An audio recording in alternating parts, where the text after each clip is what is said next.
Suck it in, guys. We're the Ghostbusters. Hey, True Believers, England teen here. Yeah, if you're going to quote a movie, Ghostbusters 2, ladies and gentlemen. Yeah, you know, when they walk in and everybody's just standing there, suck them in. I just got to say, I've worked with better. There you go. Not many, but yeah. Okay, so hey, True Believers, England teen here. I'm with, of course, Back Issue Breen. And we have the real Dr. VENKMAN, except no substitutes. And you know what? I put up here a little story that I saw where apparently Marvel's going to have the Champions take on big tech. I don't give a fuck about this. Seriously, I needed a title. Excuse me, I have a question. Yeah. Marvel does know which side of the aisle controls big tech, don't they? Yeah, I know, right? That's what I was thinking. So I said, that's what I said to myself. No way these guys are going after Twitter. No way are they going after the social media because it is against free speech.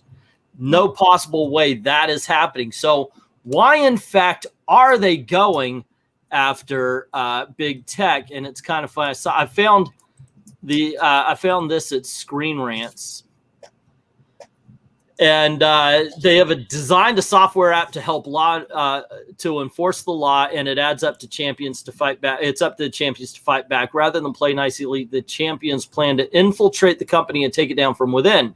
Complicating matters is the fact that the corporation is running a highly effective PR campaign that is turning the public against teen superheroes. Remember, teen heroes are illegal because of oh, hold on, let me back it up a little. Because of the Kamala law now, right?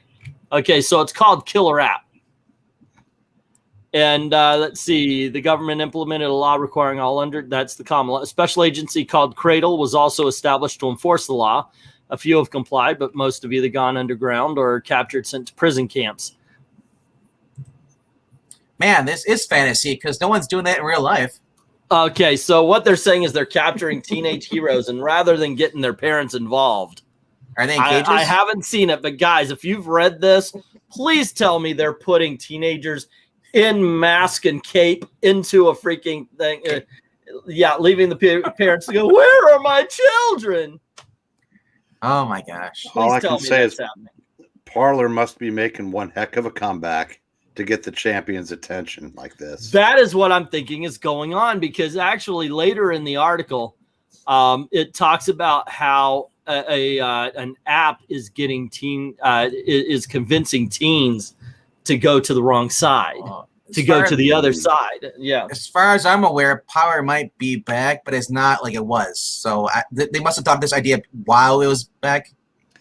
I was kidding, but I guarantee you it's going to be this app is run by conservatives. You can Roxanne Corporation. There you go. Yeah. So that's it. It's Roxanne Corporation. The champions are pushing back against what they feel to be an unfair system, something on the minds of many young people today.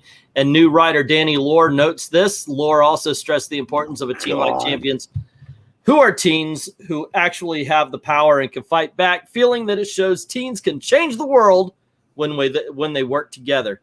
You know who Danny Lore is, don't you? Please educate everybody. That's Vita Ayala's assistant. Because she gets so much work now, she can't do it all. So she's farmed some of it out to Danny Lore, who's probably got an assistant of her own now. So you are telling me that we're not even getting full Vita Ayala. We're getting Vita scraps. We're getting assistant Vita Ayala. We're getting the PlayStation Vita, the one that's defunct. Yeah, she was the one that helped her write that transcendent James Bond. That was good. I like that. What was that? What did you say back when I missed it? Yeah, we're getting PlayStation Vita. By the way, I bought one of those for my daughter because she loves Assassin's Creed. And she was so excited for 3 days while PlayStation actually supported the game system. Yeah, and then they just let it go. There was only one game on there. It was the Golden Compass from the Uncharted. Other than that, I didn't care for the system. It was like it's like having a Game Boy today. It's like, do they even exist anymore? But I know that last one they had was 3DS. After that, I haven't heard anything about Game Boy stuff. It's all now it's all that Switch stuff. Yeah, exactly. See, so it's like Let's see. They already did that. Joe Rogers, Robin Warren, We Are Robin. Those are at what is that? Ollie's. Good stuff, cheap. Gosh darn it, they owe me money. Let's see. This storyline will work better as DC Comics. Well, apparently it did. Hail Zeno, what's up? We're getting Vita Ayala helper. It stretches ground. You know, the cool thing about Vita Ayala helper is you really don't need the Vita Ayala. It's just good by itself. I don't. It's like Vita Ayala's a hamburger. You get like a awesome, great hamburger, and then we're getting hamburger helper. Yeah, you just basically you just said the same joke I was. You just threw the whole thing right out. You'll be glad to know though that Danny Lore that they are also queer and brown. He is. Yeah. With a name like Danny, honestly, without knowing anything about this person, they could be any gender, and it doesn't make a difference. If your writing sucks, it sucks. Well, it was born. They were born female, but they no longer identify as. I don't even know who they are. You know, we used to do this more. In between stories, by the way, I think it'd be kind of cool if we tossed out a review or something. Topic? Oh, we never. If I'm going old school Englentine live stream, the whole stay on topic thing is out the freaking window. That don't happen. Why man. don't you just have a segment? You should just have a show called or channel called "Staying Off Topic." That should be your new title name for your show. From now on, you need to title everything I have. By the way, you're so much better at it than I am. Staying Off Topic with Englentine. Yeah, actually, my original titles for anything have more cussing in it, so that won't go. Yeah, that would be the Patreon cut, you know. That's unedited, where we don't. Yeah, staying off topic. Stay off target. Stay off target. Yeah. So let's see. It started as We Are Robin, to which Robin Law came in. Robin Ward brought in some jokers. We Are Robin dealt with the Court of Owls, setting up the Robins. You know, I've got to say something. I'm not a big fan of I want to read the Court of Owls. I hear good things about it, but I'm not really a big fan of the let us toss in this evil organization that's been running things for the last 50,000 years, even though it's never been brought up once in the 80 years of Batman history. It just, I don't know. I don't know. That's just me. Retconning's a tricky business. I'm just shocked with all that Robin talk. We didn't get Robin's Law. You know, that would have been a nice little comic title. Okay. Yeah, and it's like also I think, and I wanted to do a show about this with you, like what writers get wrong about characters. And one of the things that I will mention, and we'll have to talk in greater detail, is the fact that Batman's death should always be by a random criminal. That's the whole point of Batman, that he wanted to stop that kind of random violence happening from anyone else. When you go into big conspiracies, and mind you, big conspiracies have been behind the death of Martha and Thomas Wayne have actually been around since the Silver Age. This is nothing new. I just think it kind of dilutes the whole thing with Batman. The only way you're gonna make Batman better is kick him out of his own book and put Ryan Wilder as the new Batwoman in his book. I think Batman should go out Omar style. The Wire Omar? Mm-hmm. Okay. I don't know what that means. I don't know what that means, but he should stop something, and you know he thinks that he thinks he saved this grateful little kid, and the kid just pulls one out and blam. Holy crap! That's like Fear the Walking Dead episode I just watched. No, Batman Wire was the Chinese Communist Party and restore democracy to Hong Kong, defend Taiwan, and free the Uyghurs. That's China's problem. Batman's in Gotham. What's funny, because that also happened in Fear the Walking Dead with Nick. He saved his little girl, and she turns around, pulls a gun, and kills him. Don't worry, it's not a spoiler, because that was like a long freaking time ago. It was like 5 years ago. So Nick? Fear the Walking Dead. Oh, Fear the Walking Dead. Oh, yeah, I remember. Yeah, don't you remember? He got Charlied. Yeah, that's right. I remember that. I picked up Jeffrey Thorne's Green Lantern #1 this week. I really liked it. Good for you. Good for you. My review is up at Old Man Comics. We're not seeing eye to eye on this one, Zach. I wish I could say so, but in all honesty, my review basically went that the scenes without Teen Lantern good, the scenes with Teen Lantern bad, or at least the scenes without her was tolerable. I did one better. I just didn't pick up the book. Yeah, that is better. But yeah, let's see. If I know they're on issue number 2, but I finally got around to reading issue number 1, and I read Nuclear Family by Stephanie Phillips, and you're going to notice that there's going to be a lot more independent comic books in my reviewing. How was that? Because I usually like her writing. Was it actually good? It was okay. Well, it didn't make you want to cry, did it? No. I actually have issue number 2, although I did buy it before I read issue number 1. So take that how you will. Okay, so it deals with a family in the 50s, and one of the things it really does well, I think, is it hold on just a second. Is it sets up this well, I hate to say it, but nuclear family. And that's the best part about it. You get the smarmy teenage daughter. You get the you get everything that's basically just good about being a family and all. Nice. And I started reading it again, so I guess it is pretty good. But yeah, I like that. But then it's like, okay, so what's the deal with the dad? Because it kind of gives you an idea that there's a little bit more to them. They hear that bombs are going off, and it may be the big one and all that kind of stuff. And then we see him land in his neighborhood. One blows up a house. You think it's theirs, but they're in their underground bunker. And then he comes up, and sorry, spoilers for the first issue, but he steps up, and there's the army, and they're calling him a communist. So it's like, okay, wait a second, what's going on? It's done pretty well. It's just, I got to tell you, read back issues, Breen. It's just, sorry. It's just kind of, I think it's a good way that it leaves you wanting to find out what's there, what's next. It's not the most revealing of books, but what this book, the first issue, does is tell you who the players are, and I think that's a pretty decent thing. I don't know. Hey, speaking of indie books, are you reading We Live? Yeah. Mm-hmm. And we had a guy come in today looking for that, and yeah, apparently it's. I mean, my comic shop doesn't even have most of the issues, and I explained to him. I said, "Well, yeah." He goes, "It wasn't on the wall." He goes, "I thought it was pretty new." I said, "Well, if we had any, it would be the W's." He goes, "There wasn't any there," and he goes, "It seems like a pretty big book for you not to have any of." Oh, bull! Look, it's an independent comic. Come on. But I looked up and said, "Or maybe it's sold out."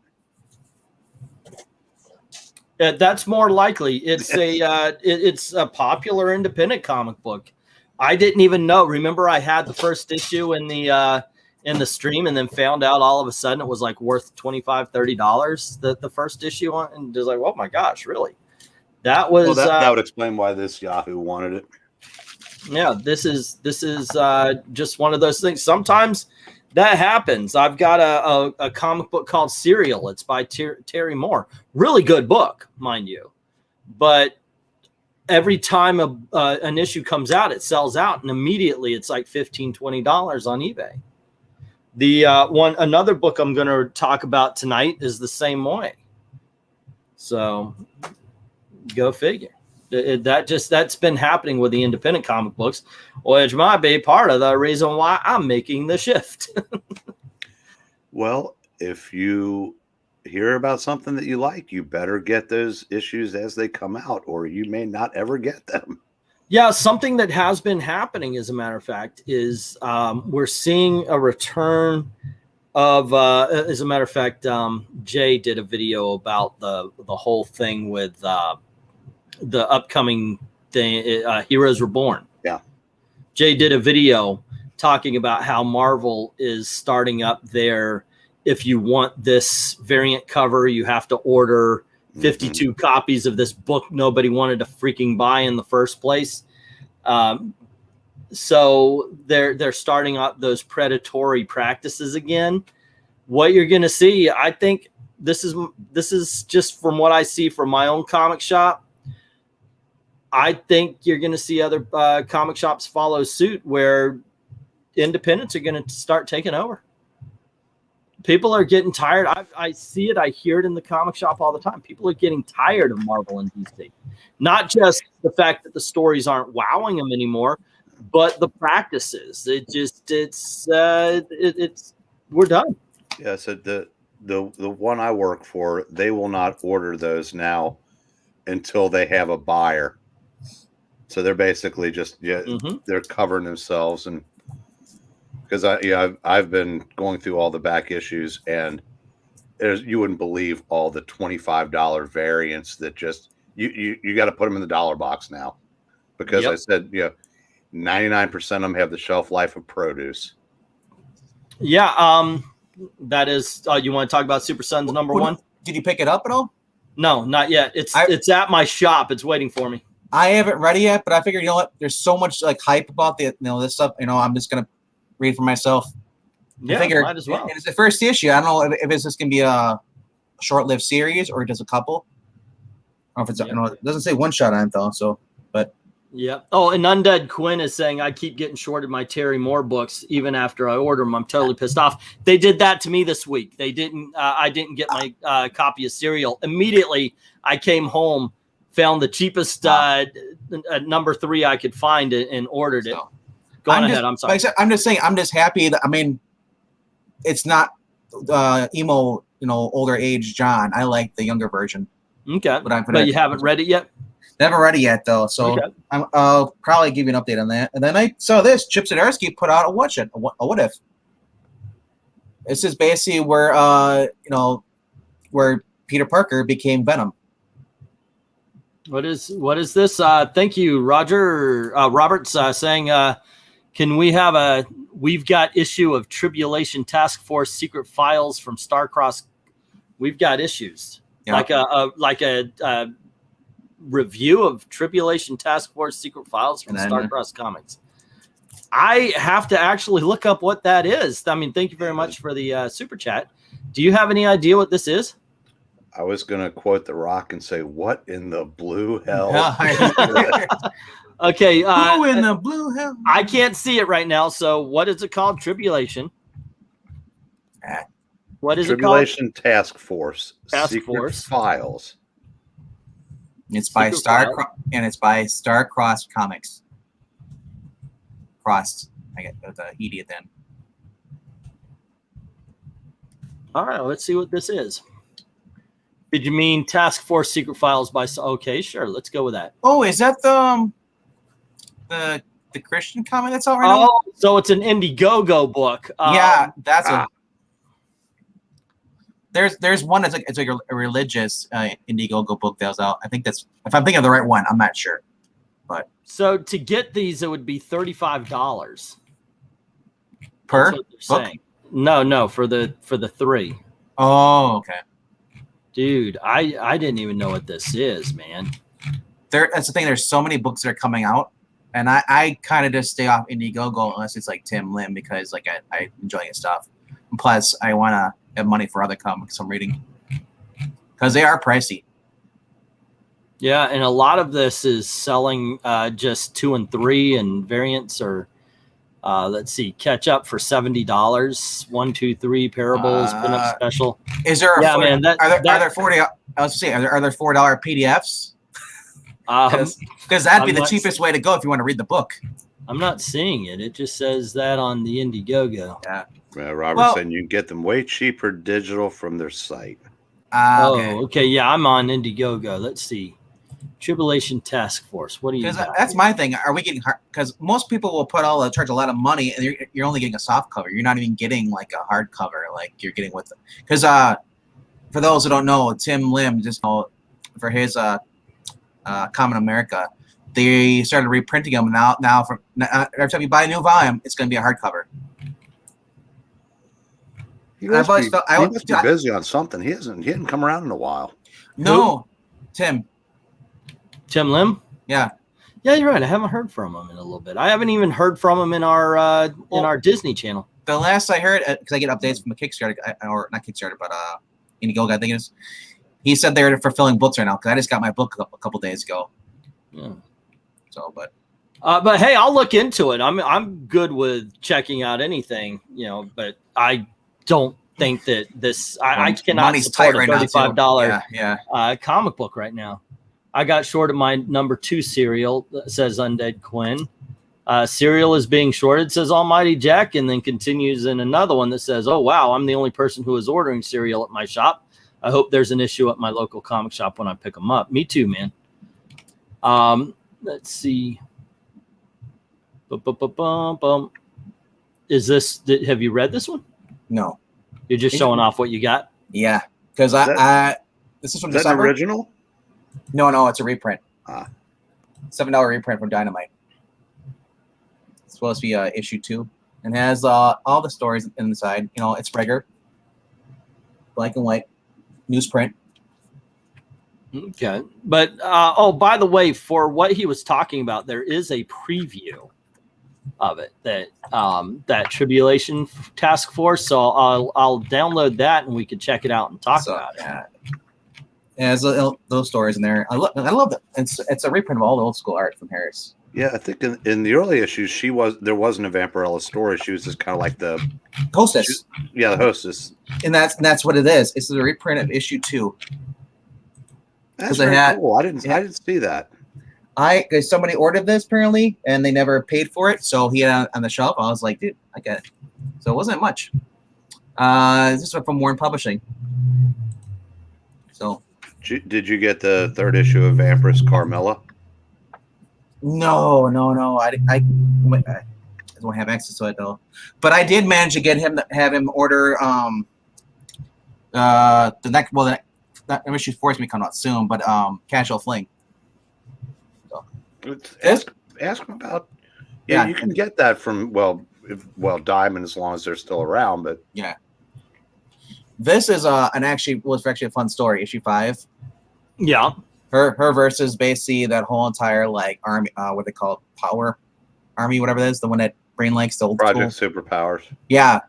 They all turned on her, and she pretty much went full vampy and just, because they accused her of being a villain and destroying people's worlds, and she's like, "Get off my earth!" And basically just went nuts. I was like, "Dude, I've been waiting for the whole entire time because I don't like when it's Vampirella on a team. I'm like, I don't want her on a team." But at the end, and I don't want to say the spoiler, but you might want to read this one first. I made a mistake of reading the other one first because this one leads right into that one. Oh, okay. Yeah, I've got them both. So thanks for the heads up. Yeah. Let's see. I'm supporting Super Sons of Stahilium by getting both the trade and the variant dress. It's 14 chapters compressed into 7 issues. Then Joe is saying, here's another thing. My comic book store doesn't accept cash anymore. You got to have a card. That's weird. That is kind of odd. Yeah, I mean, cash should always be accepted. It is the legal tender in the United States. I've always had it where they accept cash and don't accept card because they don't make enough profit. What bluer than blue state is that? Oh, wait. Is it because of COVID? Because money's dirty? They figure the card, is less. Wow. I didn't even think about that. No, that's why you saw a lot of that in 2020. But good Lord, the more the closer we get to getting out of this. Yeah. I'm showing my Florida privilege. We don't have that kind of stupidity. So and then I picked up Legacy number 740 of Thor. Yeah, that's only 260 issues away from 1,000. There's going to be no such thing as a 1,000th issue of any freaking Marvel comic. It just doesn't exist. This is the finale of the whole story of Donald Blake, and it comes to a head, and even Odin's there. And I gotta say, the way it ends with Loki doing something, I just read it because, wow. But let's see. I can actually say, don't tell anyone. Okay, Robert. Yeah, hey man, that'd be awesome. I would love to check out because I normally don't do the Indiegogo stuff. So if you want to check out or send Send one. I'll I was love to gonna look say. at it. Unfortunately, I got to admit, I have 3 books that I haven't read and reviewed. Sorry. I don't care. I would actually like to. I'm not Eric where I just get grown like, get me off camera, you jerk. Yeah, I would actually like to. I should have done a straight up review of columns. I should have, which is fun, simple but fun. Or I should have done a straight up review of Soul Finder, which I thought was a good start. You could tell that it's a first time writer, and a very experienced artist. I do think the art was better than the writing. Sorry, Doug, I love you, man, but it does read like a first time writer. I want to see how he does on his second book as well. And I should have reviewed Common Writer because Common America, excuse me, because he gave it to me, but it's first it was a birthday present he gave to me when he and it was no, wait, no, he came later than that. I got something else for the birthday, but he brought me one of those Kickstarter versions, and apparently it was I didn't want to crack the spine. It was in perfect, you can actually see it was, so I haven't read it yet. Yeah. And that's I said, like, as far as like doing previews for indie comic books, you know, I mean, if that's your main channel that your audience might like it, I mean, we're not against reviewing, you know, Indiegogo books or Kickstarter books, you know. I am. My big problem with it though is that I get sent through email like, hey, could you check out our book? Can you check out our book? But here's the thing. We don't be used. That's my problem. I tell people, and this is the absolute truth. If I review your book, you better bring to me your best foot forward. You better put your best foot forward, because I'm going to be honest. I'm honest when I'm reviewing a comic book. Yes, I've got it. This is next. When I'm reviewing a comic book from Marvel, from DC, or from Independent, I'm going to be honest, because my responsibility is to the viewer. This is the relationship I set up. I will be completely honest in my opinions with things, about things, and you can trust to come to me and get an honest opinion about things. We might not always agree, but you will know that I'm not getting paid for any of this. I will not. I do this on Disney too, on my Disney channel, where I know that if I suck up to Disney, they're going to send me passes to get into events, freebies, and all sorts of stuff. But screw that. You got to be honest. You can't. My opinion is not for sale. My only issues with people coming to you for books is that someone you don't even know. Is just people just randomly come in just to be on your show, and then they're gone. They never speak to you. It's like, really? You're gonna try it? You're just gonna jump on here and then never.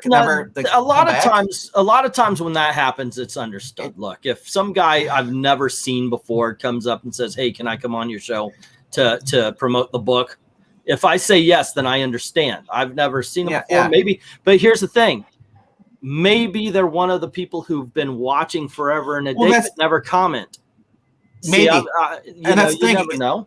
And that's the thing. My thing is, if you aren't watching the show, you just, you know what? Hey, I heard this guy's doing it, and you just come here just because you want, and then you just, it's like, thank you, goodbye. Yep. And Tehillium wants everybody to know that if you do like Super Sons, to which he absolutely does, he is reviewing every issue. He is a Super Sons whore. Yep. He's reviewing on his channel. I don't. Okay, so of the Red Rooster, that's at Walmart. That he's. You know what? I couldn't pull the trigger on Red Rooster. They have the sticker right on the cover. For just a second, I thought I should buy this and review it, but no, I'm good. Well, apparently people got their books from Red Rooster, so he actually came through. He didn't just take the money and run. He took the money and he had time to invest that in long-range bonds. Has anybody noticed on one of the covers of the new Heroes Reborn, there's a baby on Captain America's shield? No, I haven't. But then again, I haven't really looked at it. As long as it's not blood. Was it John Walker's shield? I don't know. It's the chain shortage, I'll bet, says Joseph. I've been seeing more signs. Yeah, we had them a lot down here, but now we don't have them anymore. Let's see. What about Marvel Comics 1000? That was totally legit. Yep. Let's see. Fun fact: my comic book store's Golden Age Collectibles claims to be the oldest comic book store in the country. Is it though?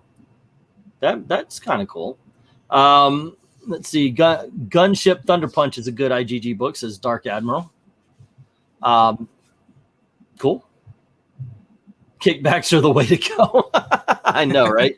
If only. I'd be afraid of it, man. Seriously. It's like, what if like Riley Rosmo got the Kickstarter thing? Hey, can you look at my book? Here's $50 to review it. It's know what great. I mean? Yeah. No. You have the best, worst art ever. Okay. This art right. Add a zero to the 50, and you're Neil Adams. Right? Honestly, I probably could. Do that? I probably could review his and promote it as being the best art, because you know what? I want the money. You pay me. I know. I say I tell people, oh well, you know, I'm kind of a whore when I don't think I could do that. I do not think I could do that. Seriously. Let me do it for you. Let me whore myself out in your stead. Oh my goodness. I'm seeing if I've got any right now on. So Venkman, you can be the director of Compromised Principles. Sounds like a new channel. Yeah. This spiffy title. Right? Sounds very privileged. Yeah, I don't have any just yet. Let's see. Join these major influencers in the food scene.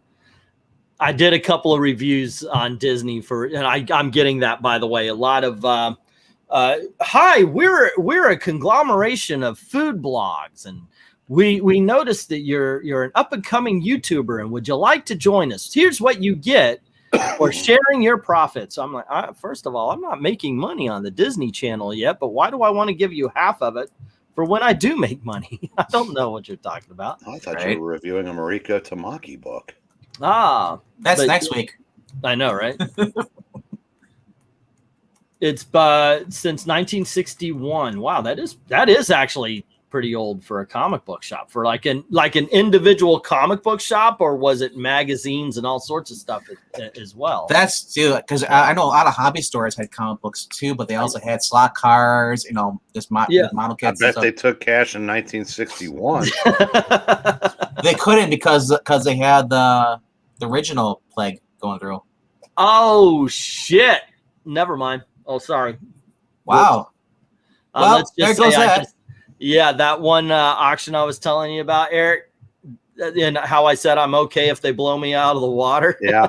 I just blow you out of the water. Oh, I got nuked. Yeah, this thing was at $80 not 5 minutes ago, and I said, okay, it's 140 bucks. All righty, I'll go with $140. Let's see how it goes. Nope, it's at 210. So I've seen a Fantastic Four book go for almost nearly $9,000. It was at, it was like a 4.0. Yeah, that's a little bit out of my price range. No, but because I was talking to Manny and he was looking at this book, and he's like, it's Easter. I'm not gonna buy anything. I'm gonna wait. Soon as they hit like midnight, he said like the bids jumped like $7,000. He's like, it's a fairly decent book too. He said he would have paid. Yeah, once you get to the end of an auction, you'll see it. But if you had, if you had the funds, but what's the highest you'd ever pay for a book? Like one book, just one book. What's the highest I've ever or what? No. Let's start with that. What's the most you've ever paid for a book? Well, okay. See, there also you have to go at one time, or did I put it on layaway? Either way, whatever the end price was. Okay. Well, in all honesty, I would have to say about $150 was the most I've spent on one comic book. Yeah. Mine. Well, first, what was the book? Giant Size X-Men #1. No, I do not have it anymore. Got it. I got mine for $50. That's how long ago that was. Wow. Yeah. But what's the most I've ever paid, right? Spider-Man, right? Well, no, they have 15, but the owner at the time was a good friend. he worked the math so that it came to $999.99. Woo! So I wouldn't say, so I, didn't have to say I spent $1,000 on one book. Yeah. As far as back issues, lately, anything I've been getting has been going into auction. For myself recently, I should have kept that Daredevil number 7, damn it. But for myself, I've actually got them on the shelf here. I've always wanted a first appearance. Put it up there, Bubba. No, I was just gonna wait for you, and then I was gonna put up for anybody who hadn't seen it. Oh, well, no, you show off yours and I'll show off mine. That's the way the game is played. And I'll close my eyes. And by the way, that's not just for us. I want to hear from you guys in the chat. What is the most you spent on a comic book? Be honest, and what was that comic book? Eric, let's talk about your gold mine find. Wait a second. Let's do it this way. I like that. There you go. No, right. This is the most I've paid for one since I, quote unquote, quit. And this will end up being about, I don't know, high 40s, 50, because I'm not going to get in that again unless someone shows up with a really beat up Silver Surfer number 4, then I would consider it, because that's my new grail. The only book that I really regret selling, because I keep bringing it up, is that Daredevil number 7, first appearance of the red outfit, guys. That's what we're talking about. Just one of my it really is one of my holy grails. Hold on just a sec. Get me off the screen. Is that how I do it, Venk?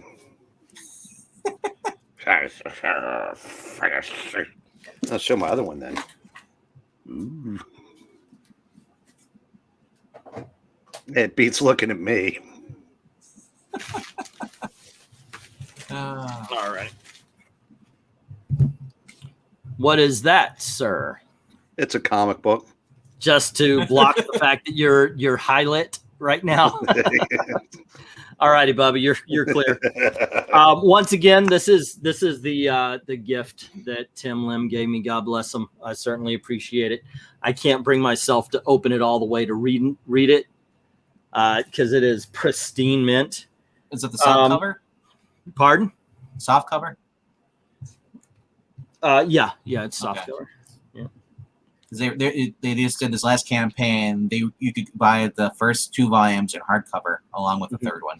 Oh, okay, well that's good. But this is the first printing and all that, so yep. It's worth more. A-okay with it. This I actually got in a collection, all 12 for like $20 or something like that. But these are the first 2 appearances of Riri Williams that nobody wanted to buy on in the auction. I think I used I have that book though with Mary Jane on the cover. Yeah. I had this book on the auction once before, but it's one of my favorite covers of all time, and I'm going to get more of those picture frames. So I spent $20 for this, or $25, excuse me. It's not as good. It's not in good condition like the other one was. It's got a lot of spine troubles, but the cover itself, well, hold on, let me do that. Here we go. The cover itself looks good, and that's what matters. I want to put it in one of those frames. This one, let's see. This one I spent. This is another one I got for myself, and I spent $25 free. I got it for free, basically, but it was $25 originally. Ooh. The most expensive I spent on the comic was the first full appearance of Gambit. That was Uncanny X-Men 266. What was that? A number 1? Yeah, that's Green Hornet number 1. So, they also have number 2. So guess what I'm getting soon. Everybody knows this. I spent $40 on this. This was absolutely a buy for myself. I love this comic book. I like a lot of times I like the when they make a character. I don't necessarily want to see Kiss doing a band thing, but if Kiss want to be like the Phantom of the Park kind of stuff, Alice Cooper's the same way. This is a great comic, one of my favorites. This is another one I got. I think I spent a couple of cards on this, but I think I ended up spending $10 for it. But it was originally $35. See, I'm kind of showing how the what is it? How the sausage is being made. Yeah. Yeah. These I got by spending some of my back issue dollars. I ended up spending $7.50 for the both of them. Nobody wanted them on the auction, so they're going to eBay. This also right here. I think I spent around $9 for this one. I think it's easy for you to have to spend money on books because that's what you're doing for the auction. If you weren't doing that, I don't think you'd be spending. No, because we're talking. If you're talking straight up value, what I spent for them is a lot different. This was originally $15. This one was originally $7. So that's still So yeah, I'm waiting for the day when you get caught up in the excitement and you bid on books that you put on. This is $35 originally. I couldn't afford it all if I was this was originally $15. If I was paying for no, this was $30, $35. If I was buying them $25. If I was buying them that way, it wouldn't work. I wouldn't be able to spend it. It's like asking a comic book shop owner, what's the most you spend on a comic book? Oh, gee. By the way, are you ever going to DM me your new address? Yeah, when I learn it myself. This is the most I've recently spent on a comic book for myself.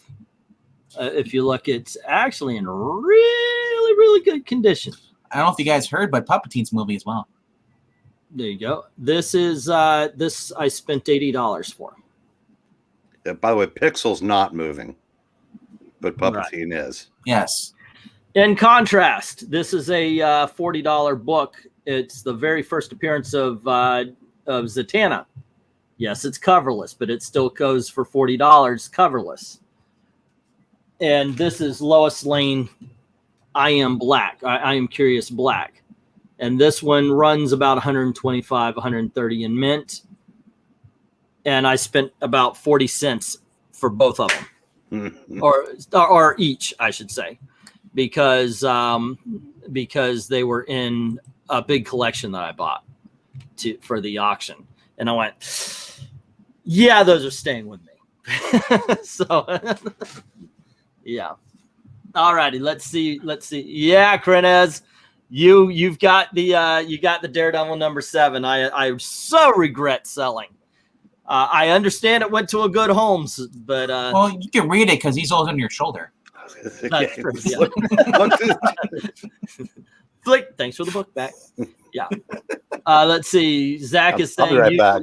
All righty. Usually I'd say 20 is the highest I would pay, but I could make exceptions depending on the issue and title. Almighty Jack says, if I had the money, I'd drop $1,000 on a real copy of Cerebus number 1. I am trying to figure out how to get the first appearance of Wasp. It's $600. Now, when I say I'm trying to figure out how, what I mean is I'm trying to figure out how I can put it on layaway, and then convince my wife that the book I once showed her, oh, I want this so much, it's $600, that I was able to get it for a lot less. So, I would love to own the first appearance of Red Hood. As far as not the Joker one, but Jason Todd. Putting on well, are you talking about you want the first appearance of Jason Todd or first appearance of him wearing them Todd as Red Hood? Yeah, as a Red Hood. At my comic shop right now. How much is it? Around $30-$40. Let me check on it, and sweet. Yeah, let me check. It's probably not there anymore. It's every time you tell me it's gone. Spider-Man.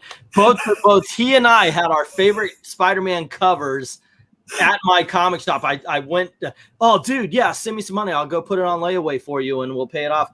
And his favorite is the one where Spider-Man's trapped under 33. 33, and mine is like 36, where Green Goblin has Peter Parker and the shirt's ripped, and it says masked up. Yeah. Both of them gone when I went up with the money to buy them.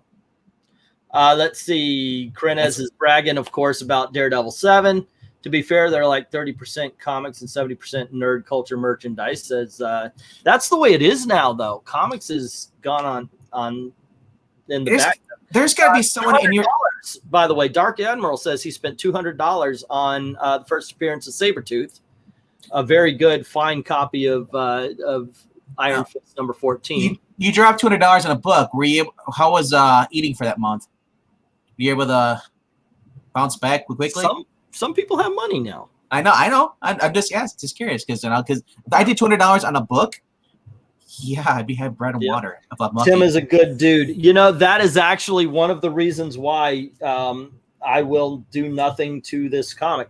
He actually gave that to me and he says, look, I know you're in hard times, so it's going for some money on eBay, so sell it, but it's a gift. You know, it's a gift from a good friend. I can't do that. I appreciate it. Let's see. I try to keep my comic book spending to a minimum. I have spent $50 on Aquaman hardcover. That being said, I am trying to find a first appearance of Aqualad. Oh man. Okay, so I go to my comic shop and there's a coverless Aquaman comic book. I'm like, the heck is that? And I find out it's the first Silver Age appearance of Aquaman and Aqualad. And so I go and I check it out and I'm like, you know what? That's actually pretty good. That's $100. I'm going to get it the next time. I'm going to put it on layaway and I'll get it next time I'm there. And once again, gone as soon as I decide to buy it. Let's see. I think the highest I've paid to date is whatever I paid for the Death and Resurrection issues of Elektra. Oh, that was in the auction. Thank you. I'd hate to fap to Riri Williams. Me too. It's a comic book character. Actually, the book I probably want to get is the first appearance of Negan. I'm pretty sure that Batman 189 I won at your auction is the most I've paid for a single book, but there are a few books I'd drop real hard cash on. Batman 189. What is that? Is that right? It's not the first. The Riddler's 171. Poison Ivy's 181. 189. But there's Batman's in the 100s are just expensive. Period. Yeah, that is true. Friday the Scarecrow. That's the first appearance of Scarecrow. I thought Krenna's got that. No. I don't know if it's first, but it says Fright of the Scarecrow. Yeah, that's the first appearance. Oh, it is? Okay. Silver Age Scarecrow. Yeah, Scarecrow actually made his first appearance in World's Fair. What is it? Yeah. The World's Fair book. Yep, 1967. It's not World's Finest, but the World's Fair. Yeah, number 1. Let's see, but the Silver Age. I'm in Burlap, man. I'm cheap, says Joseph. As I'll get out, I dive quarter bins. I think the most I've spent on a single book is $10. That's cool too, man. Let's see. If you mail that Happy Days book to Joni, she will smear crystal meth. Well, not anymore, dude. She's dead. Good joke, though. She's hanging with 2 of the 3 kids on Different Strokes. There you go. Yikes, dude. Well, too soon? No, not really. Let's see. The Detective Comics 332 I got at auction is the most I've spent on a comic. Oh, wow. You guys, thank you. That's, Detective Comics 3. What was it? 332? Detective Comics? Oh, I remember that one. The one with Joker. Yeah, it was the one with Joker behind the behind bars and Batman is on the side. Yeah. I spent $50 on Black Mask book worth nil now. Is it the first issue or the first appearance? Oh, that's Batman 386, and that's still worth about $80. Would it make you feel better if I pulled a Doug Ernst and ate pasta while reading Daredevil? No. Yeah. I always get kind of like if he did that on video, he could be staring straight at the camera, and I truly would think he was just staring at me. That would be me just reading his issue number 1 of G.I. Joe or whatever Silver Age book he's decided to. That could be like Breen just pulling out a book. He's got a lot of old books, and he just starts like, what's going on? Just eating a pizza right over the book. Are you kidding me? I think that, you know what, that might actually get my channel back. I'll do a live stream of me reading Silver Age comics while eating Cheetos. Greasy hands, and then you go to touch the book. see if anybody cringes. No, don't. I'll buy it off you. Give it to me first. You know that first appearance of Venom you wanted, kids? Crunch, crunch, crunch, flip. Crunch, crunch. First appearance of Batman. Oh, oops, soy sauce. Almost dropped on there. Yeah, let's see. Let's see. Here, tell Aunt how you doing, Dragon Ball. Spotlight number, Spotlight 5, Amazing Spider-Man 14 number, Incredible Hulk 181 are my 3 grails, says Dark Admiral. Obviously, I want to get Daredevil number 7 again. Probably, I'm not good with numbers anymore, and I apologize for this, but the first appearance of Batgirl, 359.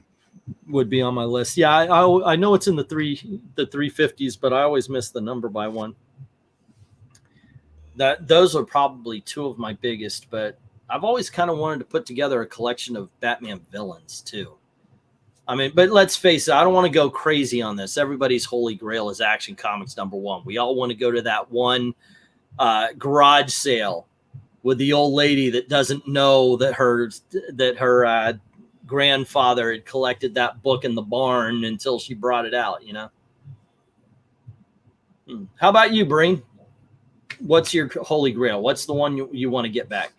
Well, like I said, I mean, I've had all of the first issues of Marvel.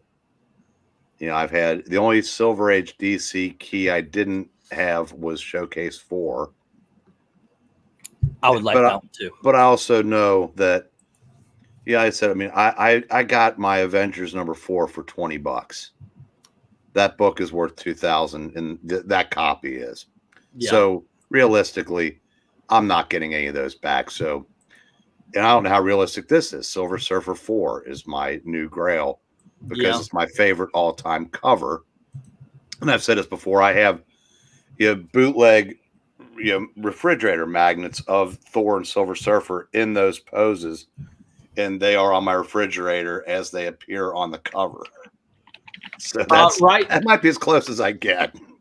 Okay, let's see. Right now, there's a Silver Surfer number 4 for $650 in very good condition. Here's one for $850. Let's see, $2,000 at an 8.5. Yeah, $2,500 at a 7.0. So, even the one that's $600. I mean, and maybe someday that would be doable. Someday, this ain't that day. Yeah, but that's about as high as I think. I could delude myself into thinking I might be able to get back. That's the lotto dreams right there, I guess. Oh yeah, win a lottery, then you can. Then that list changes dramatically. Yep. yeah. That's although I don't know, the holy grails for me have changed since I became an auctioneer. Because I do see things like, oh my gosh, I got that. And a lot of times what I do is if a comic book comes through and I think it's really cool, then I think, oh my gosh, yeah, this will be great because Nolan Nerd will like it.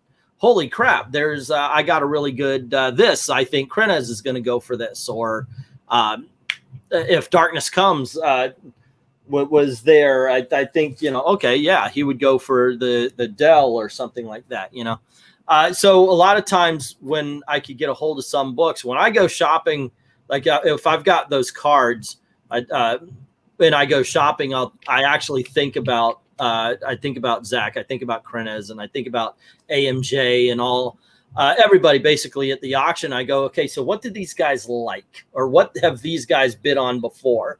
And then I'll look for certain things. And the Happy Days was out of left field. It's the same with anytime I get like a Golden Age Disney. Maybe they'll go for it, but sometimes it'll be like I absolutely know Noel is going to go for the Thor, and I'm eyeing a copy. It's a very first appearance of the Absorbing Man that they have at 125. I wonder how high he would be willing to go.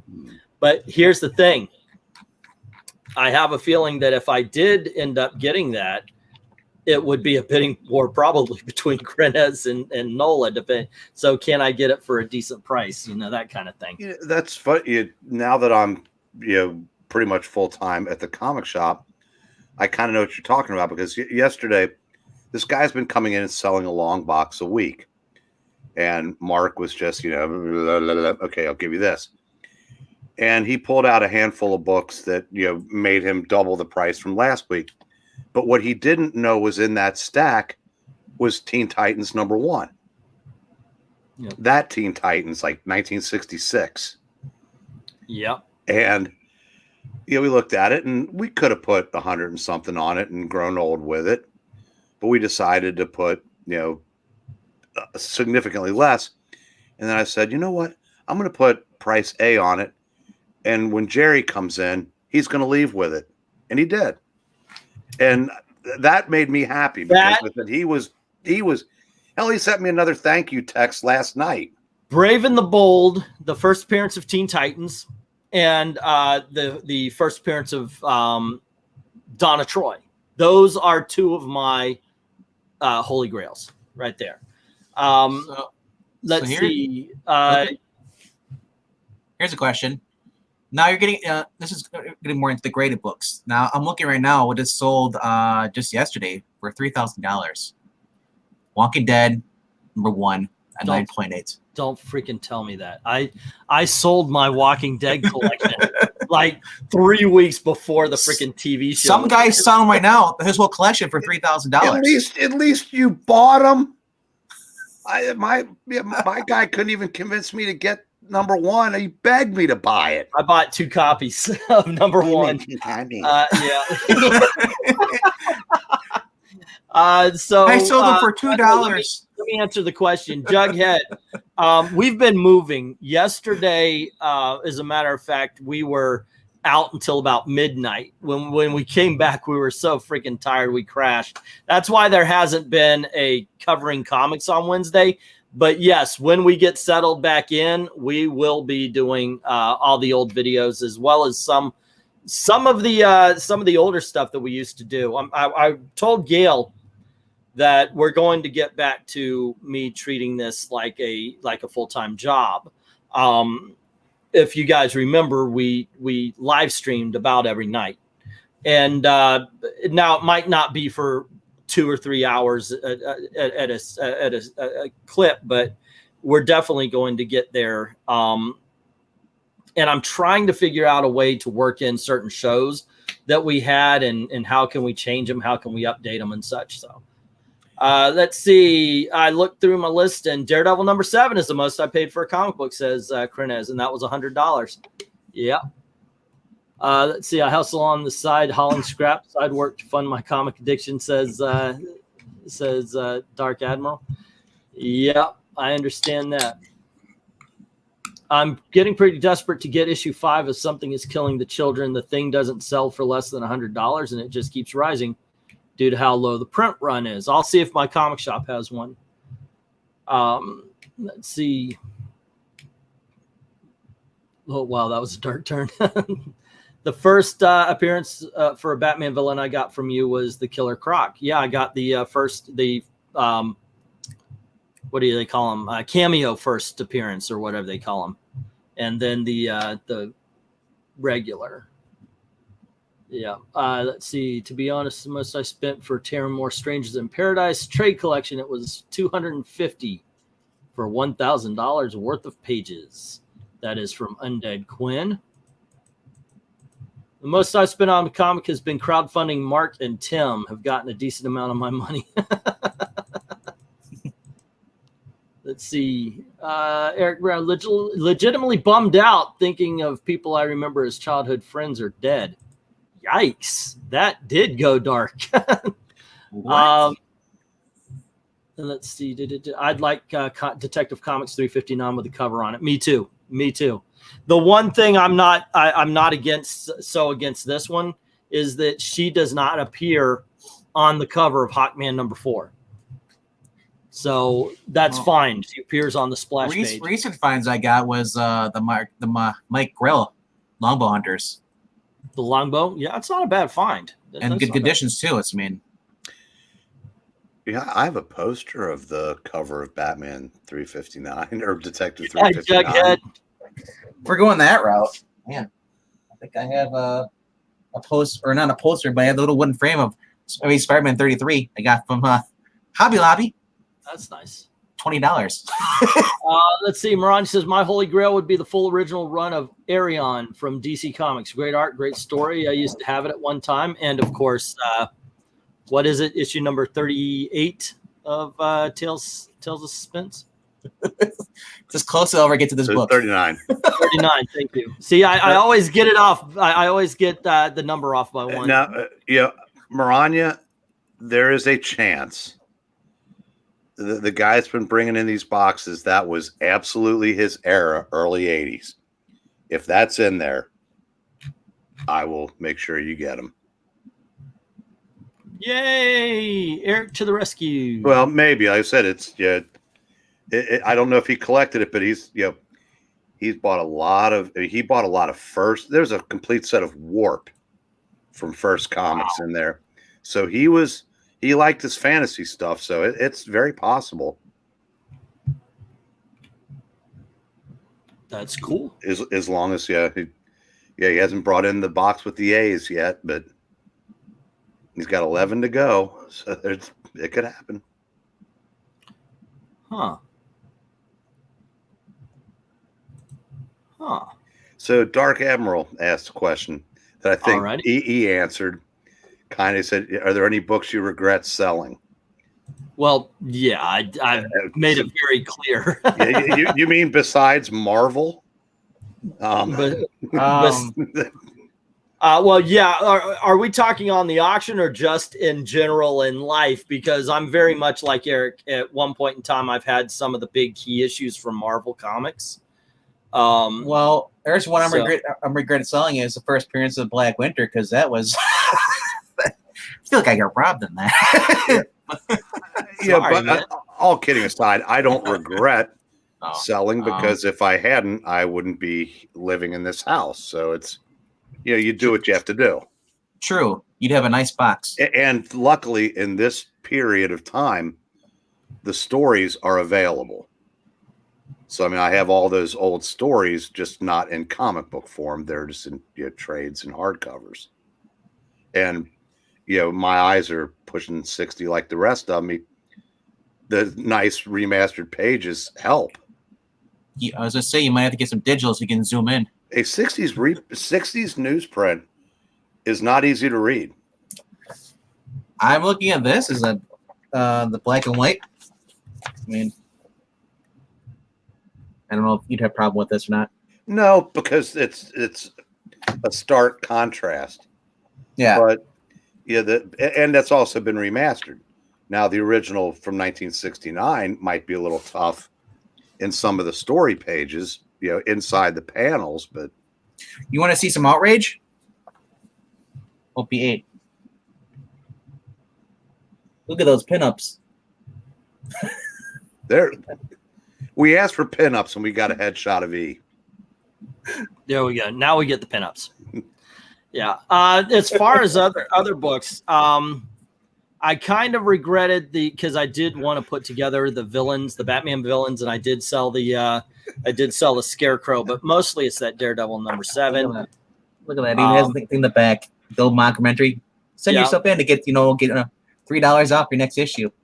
I had Avengers number 4 at one point in time. I wish I kept hold of that one.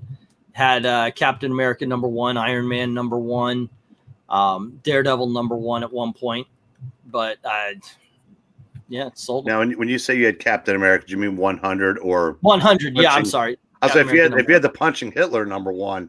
No, although I did have a couple of Golden Age issues. Like I had a couple of Golden Age Green Lanterns, All-Star, All-American Comics. I had some of those because I found them at a flea market, so I grabbed a couple of those. I did have some Golden Age. I tried to get as many Plastic Man as I could, of course.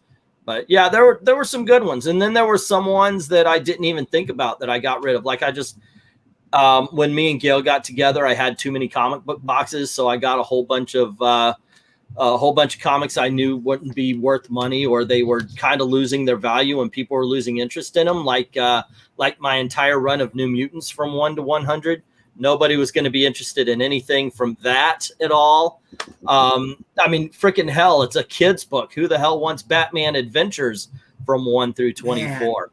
Look at these old ads in here. Blazing Combat. He's having a whole different conversation. Sorry. He usually is. Yeah. Sorry. I'm just really into this book. I mean, as I've been saying, the math. LK is saying Uncanny X-Men 129 and 130 are my current holy grails, and it's only getting harder to find at a good price. I'm amazed at the prices of Uncanny X-Men. Really, even in the 80s, like the most they would be up to was about $30, $40 when it like all the excitement was really there. It seems like the X-Men have died. Yeah, yet the when price you see, seems to be going up. Well, no, they're coming down even Really? on Overstreet, which to see prices drop in Overstreet is like finding a 4-leaf unicorn. It just doesn't happen. That's why I'm really surprised by that. Yeah. Oh, and I do agree with LK. I want to get an original printing of giant-sized Superman versus Muhammad Ali. Yeah. Yeah, I had a box of Treasury editions that were less than stellar condition. Yeah. That was the best one of the box, and the most I could put on it was $25 because it looked like the rodents got a hold of the bottom left-hand corner. See, I would have taken it for 25, but of course I want a really good one. Let's see. Dominic was asking, what are we talking about? Of course, the Holy Grails, the comics we really want to get. Oh, first appearance of Suicide Squad would be something I wouldn't mind. Let's see. I'm always looking to fill out my All-Star Squadron and West Coast Avengers collection, says Zach Richmond. Well, I sold first appearance of White Vision for $1 once. Hope you have 42 through 59 already. I buy and sell Disney and dividend stocks to fund my addiction, says Roberts. My local comic shop lets the regulars haggle with the big books on the wall. I got a great deal recently on a copy of first appearance of Hellboy in color. He had it up for $50. I got it for significantly less. I wish my comic shop did that because there's some books I look at and go, you guys have left that under the lights. It's gotten so faded. One of them I would love to get at a cheaper price than what they got it up there for, because I know a young lady in the chat would love it. It is the very last appearance of the Golden Armor. At least it's the last of the Golden Armor. And they had it up there for $150. Admittedly, the light has faded it to the point where I would love to talk them down to about 50 or 60. And I think Maranya would kind of like that kind of thing. Yeah, because it's the last Golden Armor issue. Let's see. But they won't let you haggle. What if Gabby Rivera's America became Sorcerer Supreme? Would Eric buy it? Duh. I know, right? In a second. How's Marvel? Oh, we talked about it. It was they're sending the champions after Parlor, basically. Yeah. My old collection of Iron Man back in the day started around 32, the Mechanoid issue. Batman Adventures was an excellent series, but I just needed to get rid of a whole bunch of comics to make room. We moved into a small apartment together, and a lot of the comic books I got rid of, I figured would help us because, we're planning to get married and all that kind of stuff. So I sold a lot of good stuff. And someone took those comics and bought a penthouse across the street and just waved to you. Yeah. Sucker. Yeah. 10 years later, some guy's getting rich off the books. And then he rebought those books because he invested his money. What kills me, I'm pretty sure that I had the Whitman version of the Superman versus Ali. Yeah, I remember getting it as a kid. Yeah. My Realistic Grail, Famous Funnies #5. It's the first appearance of Santa in comics. That's actually something I was looking for too, man. That's really cool. Yeah. Yeah, I love it, but I have it in my Masterworks hardcover. And you got to be kidding me right now. I'm reading 80s Captain America. That sounds like a good thing to me. Seriously. So yeah, that's nothing but a good thing. All righty, I want to talk about a book that surprised me. I'm going to do a little quick review here, because you guys know there's two people right now doing comics that I absolutely freaking despise as far as their creativity. One guy has ruined my favorite freaking title. Holy crap. I know the book. Ta-Nehisi Coates' Captain America, the latest issue.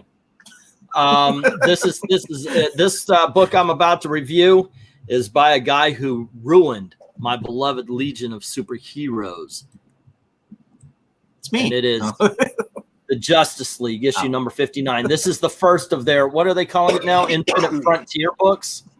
I decided to give it a try. They didn't have enough copies, so I could pick one off the shelf, and somebody didn't pick it up. It was on the shelf when I went in. So I bought it, and I went, son of a bitch, it's a Brian Michael Bendis book. This is pretty good, guys. I kind of enjoyed it. Please let him keep this quality going on. So basically, there is a mystical creature that comes in and starts a fight with Black Adam. The Justice League shows up. They're trying to figure out, why is he even here? All the while they're fighting this guy. So it builds up a little bit of mystery. It doesn't give you a lot of character motivation, because it kind of expects you to already know who Superman, Batman, Wonder Woman are. You do see, like, what is that? Flora and Fauna Wonder Woman. She's not in it. Neither is Naomi. I guess these are, well, she's at the end, but this is really focused on the main Justice League. It was entertaining. I liked it. It was fun. Hopefully the second issue will do the same. Now, here's the thing. Do I have confidence that it's going to last? Not even a little bit. Well, he's already said that it's going to be very Naomi-centric going forward. Did he? Mm-hmm. You're not around with me? Okay, nope. So yeah, my take on is it won't. Another book. And that whoever owns DC is going to make sure that Black Adam is front and center also because of the movie.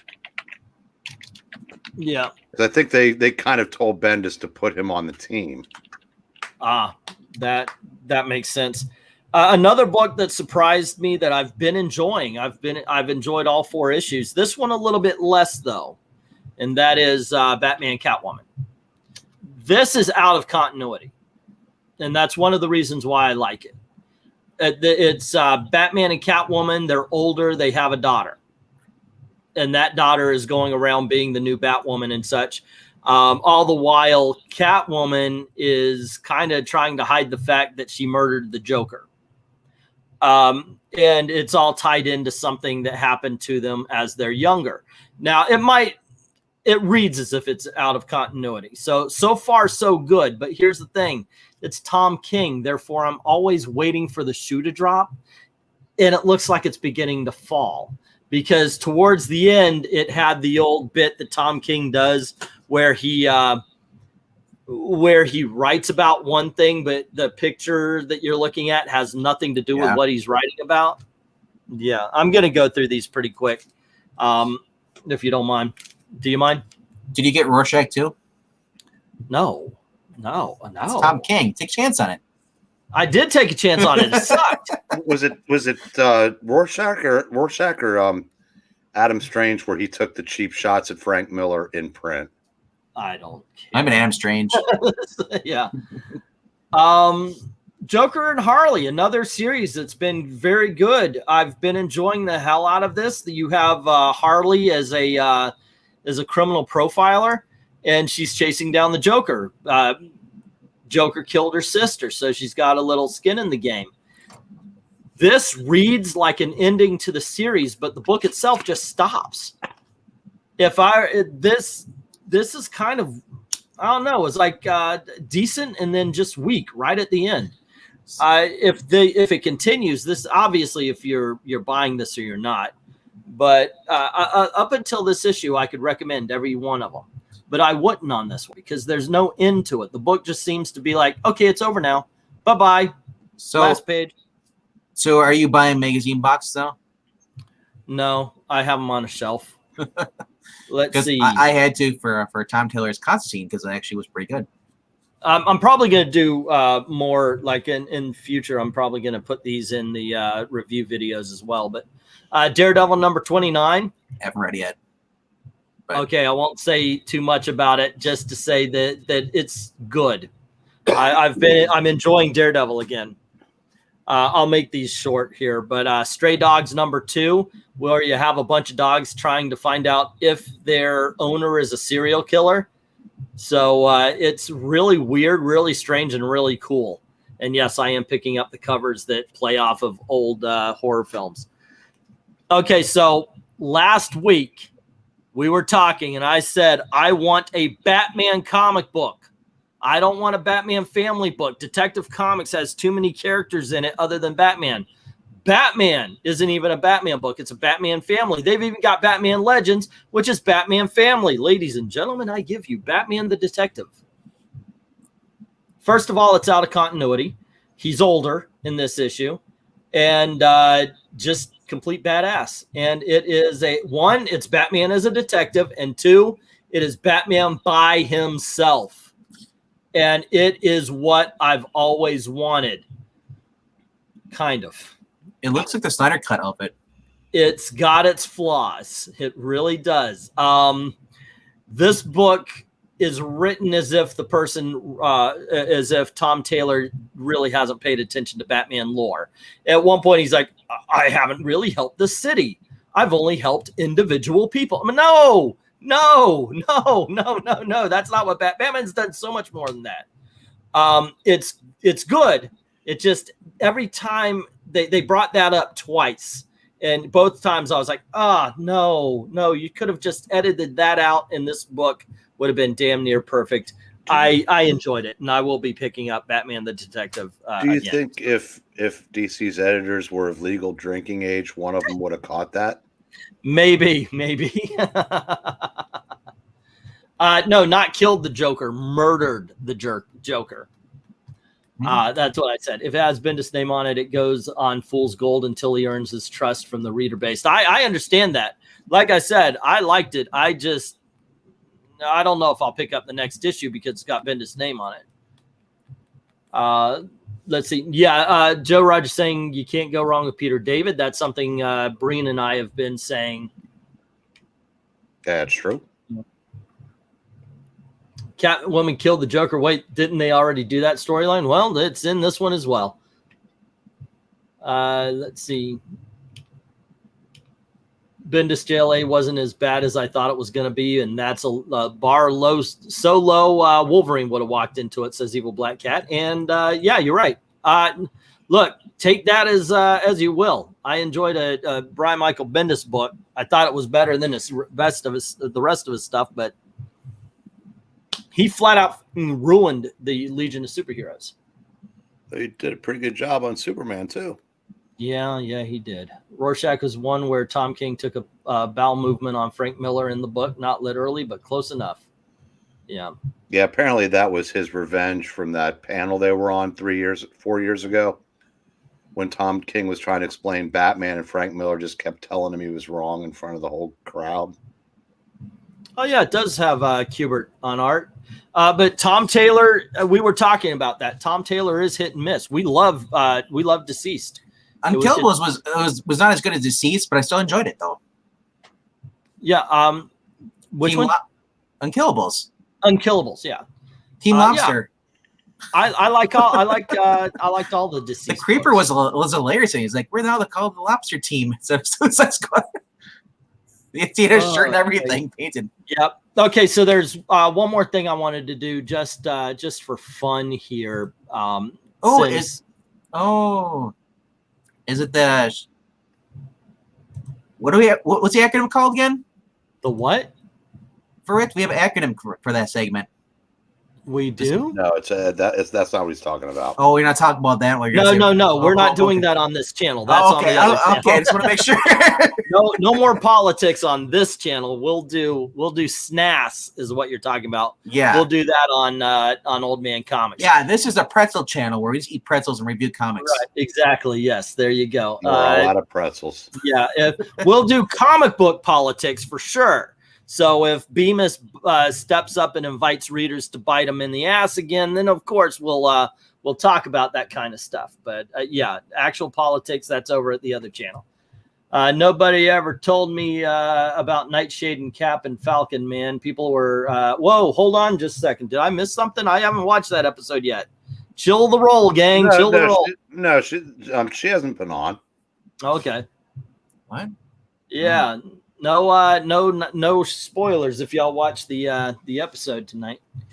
All righty. So yeah, I do want to end something. I found a list that CBR made, and it's kind of up mine and Eric's alley. Didn't know where I was going to go with that, did you? Anyway, so I figured let's take a look at it. Let's see if we agree, we disagree, and what would we put on this particular list. Obviously, I mentioned. Before you do that, VENKMAN, can you go on one of your like rambling, incoherent rants for a couple minutes? Because I'll be right back. Sure. I just want to know if this has to do with the thumbnail in the title. What was in the thumbnail in the title? Something about someone got screwed. Who got screwed? We've got issues with Marvel versus. No, on Twitter you put out a thing with Falcon and Captain America. Oh, I kind of dropped that, didn't I? So, okay, yeah. I'll go over that briefly.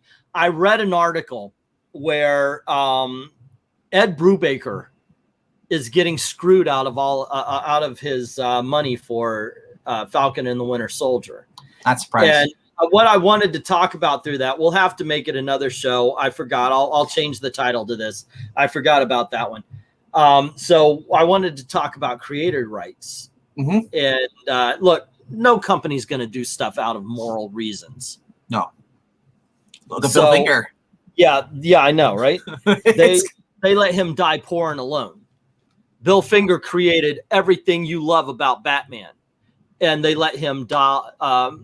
Breen left his camera on. Well, hey, we can now look at all the cool stuff he has. Well, maybe it froze. Yeah. But I want to talk about creator rights. Here's the thing. Brubaker brought Bucky back and created the Winter Soldier through him. Bucky is a character that was created long before Ed Brubaker came about. So all he did was repurpose him. But it is a different character. But here's the thing. He did that in the 2000s. He should have known to... When you're doing your contract, you should have known to say, yeah, and add royalties to every freaking medium this character might be in. Yeah. You should make Breen's camera the full screen, so when he comes back, he's like, yeah, but that's something I want to talk about a little bit more. Like I said, it might actually be one of those rant videos. You're on camera, dude. Okay, don't scratch your balls standing in front. I'm glad you have shorts on. Yeah. I just wanted you to know that before you were like, hargalooga. No, I've done that before when I've got one on, not the other, and I forget. Mm-hmm. I'm waiting for Breen to pull out the Big Lebowski. Just walk in with a bathrobe, sit down. What was that? There was this one kid who did a gaming stream, didn't know his camera was off, and he rubbed one out. Like, oh man, he left his camera on while he rubbed one out. I was like, oh man. Look, everybody does it. It's just, dude, make sure the camera's on. I tell Gail even that to turn off her phone because you never know who's trying to look in or listen in. So yeah. So anyway, I was telling them about the Brubaker thing, about how he's getting screwed out of money for Captain Falcon and the Winter, whatever it's called anyway, the Winter Snowman. So I thought it might be a good, like you and I will get together. We'll do one of our things about creator rights, and because you've read the books, you've read the articles. I've read the books. I've read the articles, And so we could have at least a couple opinions on that particular thing. Mm-hmm.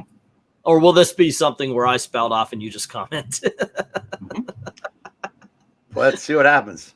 Oh, Eric Breen, you are my Vanna White. Alrighty. Yes, alrighty. Okay, so let's see. That screen would have been perfect for Puppet Eric. Hey, there you go. Well, I mean, he does sit there and look handsome and just pulls out a book from out of nowhere. What are we talking about? Just I can't do it. See, I can't. His cap run is legendary. What the hell, Disney? I agree. They could just mine Brubaker comics. For there wouldn't be Winter Soldier without Brubaker. No, there wouldn't be. Yes, that is. So why that's been one of the biggest problems with comic books since the very beginning. There would not have been a Superman without Siegel and Schuster, and they got reamed for 40 freaking years almost. And you wonder how popular Superman would be if John Byrne would have redid it with Man of Steel. I mean, you guys don't realize what he does, but younger folks don't realize that was a hard and fast rule at Marvel for decades. Was you do not bring back Bucky, and Brubaker found a way to convince, I guess would have been Quesada at the time, who, despite his many faults as it pertains to Spider-Man, was a fairly decent caretaker for what had come before, and for them to let him do that and then to pull it off and not have old time fans just livid over it. And so I said, for him to be getting screwed out of it now, but that's not, is anybody surprised? Yeah. Let's see. LK is saying, I've got two minds. It's a work for hire, and especially today, every creator should go in with an understanding of what their contract says with regards to story and character ideas, which is one reason I think, though a lot of people do understand, and that's why we don't get a lot of new characters from Marvel and DC. But I do believe that Brubaker should have known. So when he filed a contract to write Captain America, he should have known to put in some sort of clause that I get a little taste of whatever, any medium that this character's or any character I create goes in there. Here's the problem, though. When he wrote that, Marvel they didn't have a movie division yet. They had licensed out their characters. So, I guess he didn't see that coming. But probably not. Yeah. Let's see. I'll get my new address pretty quick here. Oh, do you know? You want to hear something funny? My mother-in-law, the house that we moved her out of, was on Thor Street. I thought that was kind of funny, especially considering Gail, because she actually did the call when we turned on. She was like, Thor! Like, you don't do that on this auction. Why don't you do that on the auction anymore? Marvel doesn't care about creator rights. They let all the image guys to leave over it. We'll talk, like I said, I want to make this video. There is an actual time where Marvel kind of turned the screw as the final thing. That was one of the things that made John Byrne leave, basically. So yeah, we'll get that in. But were they were paid for the work they did. Now there was an argument over whether or not the early creators signed over rights. Yeah, we'll talk about that. I heard the Ramona Fraden, co-creator of Aqualad, she doesn't get any royalties. I think she also co-created Atlanta and the first Aquagirl. Man, I wish I had, before I opened my mouth, I wish I kind of researched a little bit more on what we were going to talk about. Yeah, comic books will break your heart, kid. By the way, that sounds like it was from Fever Pitch with Jimmy Fallon. I do like that movie, by the way. I like Engelbert's shirt and Breen's shirt, not RDV's shirt, just RDV's hat. Yeah, this is, I swear I have other clothes, but yeah, this is the Comics Gate, the OG Comics Gate shirt. Yep. The only way to get these hats is if you actually become a member, either pay. Like I've gotten a cooler, I've gotten like a portable charger. You're only paying like $28 for these though. So ain't that much. Right. What do we got on this? What do we have on this list? All righty. So, ladies and gentlemen, we're going to go through this. This is CBR's idea of the 10 greatest Marvel comics. So we're going to check this out. Okay, before we get started here, before we click over. CBR is right. Can't be real, right? Yeah, right. Yeah, that's it. Can't be real. We'll start with you right off the top of your head, Venkman. Name 2 of the Marvel's greatest comic book stories or comics of all time. I would probably go with Defenders, Avengers. Was that the Kree? Okay, Kree Skrull War. All right. Yeah. And then, well, if they don't have Brubaker's Winter Soldier on there, it'd be kind of dumb. But we'll put that one as your second. Yeah, but as my second, go ahead. How about you, Eric? I would say the Galactus Trilogy, which is actually only 2 issues, but that's beside the point. And the Death of Gwen Stacy. Okay. And I'd probably go Dark Phoenix and Secret War. Secret Wars. Secret Empire? Yeah. No. No. You. What? You. What the hell are you talking about? Secret? No, I'm not triggered. Alrighty, so let's check this out. Hold on. 10 Marvel comics that could be considered the greatest of all time. And looks like 3 of our picks are in that, so probably. Marvel is the best-selling comic company and the inspiration for the entertainment juggernaut known as Marvel Cinematic Universe. Since Silver Age heyday, Marvel has created some of the greatest comic characters of all time, memorable heroes, villains who helped build the company into what it is today. Okay, so number 10, Wolverine 1 through 4 was the mutant's first solo starring book and one of his best stories. What do you think? Anybody agree or disagree? Could you see it on a top 10 list? I've never read it, but considering the Wolverine's grown in popularity because of Hugh Jackman, maybe. Now, okay, I'm not talking about significance. We're talking about quality story. And by the way, everybody in the chat is open to these questions as well. I never read it, and I don't. Brain, do you remember reading it? Yeah. That's just it. I read it, but I don't remember anything about it. Now, I haven't read it since '82. It's the one where he goes to Japan to get Mariko. It's right before he got engaged to Mariko. He ends up having to fight her father. The Wolverine, the movie, was loosely based on this story. Mariko Tamaki? Man. Yeah. Oh, we're also getting the Death of Gwen Stacy, the Green Goblin from Dark Admiral, Galactus Trilogy and Infinity Saga from Maranya. 2 greatest Marvel's stories, Zach Richmond says Infinity Gauntlet, Secret Wars, Born Again, and Craven's possibly first Last Hunt. Yeah, I know, right? And first appearance of Wolverine is more iconic, says Joe. But we're strictly talking quality. So they say it's still. I mean, it's been in print and in perpetuity. So there's got to be something to it, even if it is Frank Miller in his heyday. Yeah.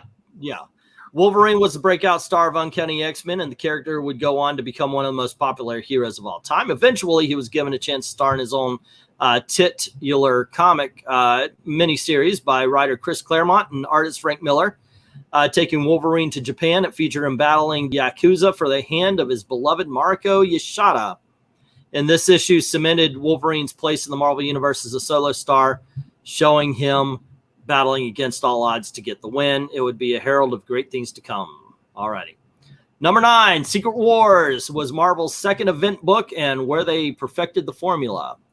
Well, obviously, it was one of my picks. The reason being, I remember as a kid, this is the first time we saw it. I mean, this is everybody important in the Marvel Universe almost, except for Daredevil, their greatest character.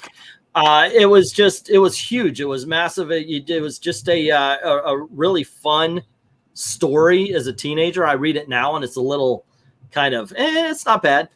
But, yeah.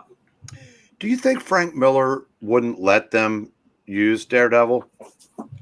Because wasn't he writing it in '84? Yeah, still? Yeah.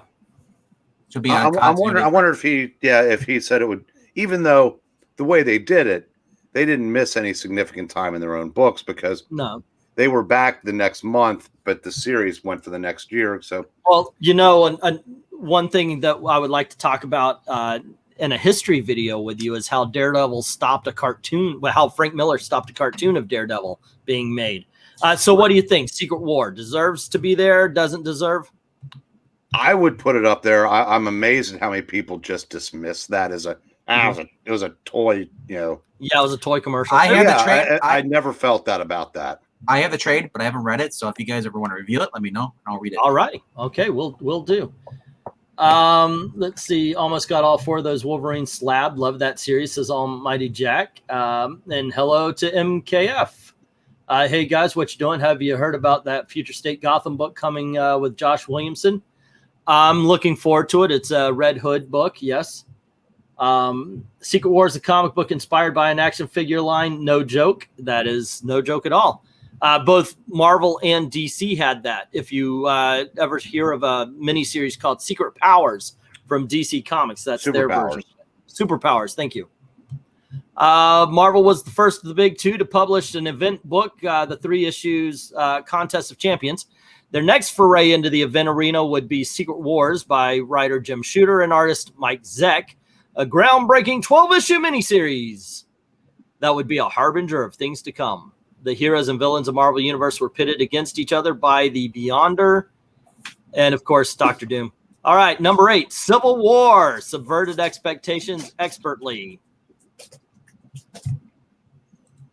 Yeah. Okay. Okay, Brain. The concept, you know, in a vacuum was very well thought out, and let's pretend that it hasn't been mined to the point of bad tropes since then. If you discount the fact that they gave it to a guy who did not know the characters he was writing necessarily, nor was he required to, the idea was a good one. If it had stayed, all those things they did, well, I guess it's up to us for now. If it had stayed with those 5 years when they did House of M, Civil War, Secret Invasion, Dark Reign, Siege, if it had just been that and throw in the initiative, yes. So I think Civil War now suffers from all the stuff that's come after it. It does. But yeah, and like I said, you know, Mark Miller really messed up some characters, but it was a good idea. It was like a natural progression, and it like set the stage for the next 4 years. It's unfortunately, there's the 10 years that came after that. I probably would have liked the series better if they would have had Spider-Man Unmasked, because I thought that was so. That was central to the story, though. That was the story. Then it should have been Elseworlds then.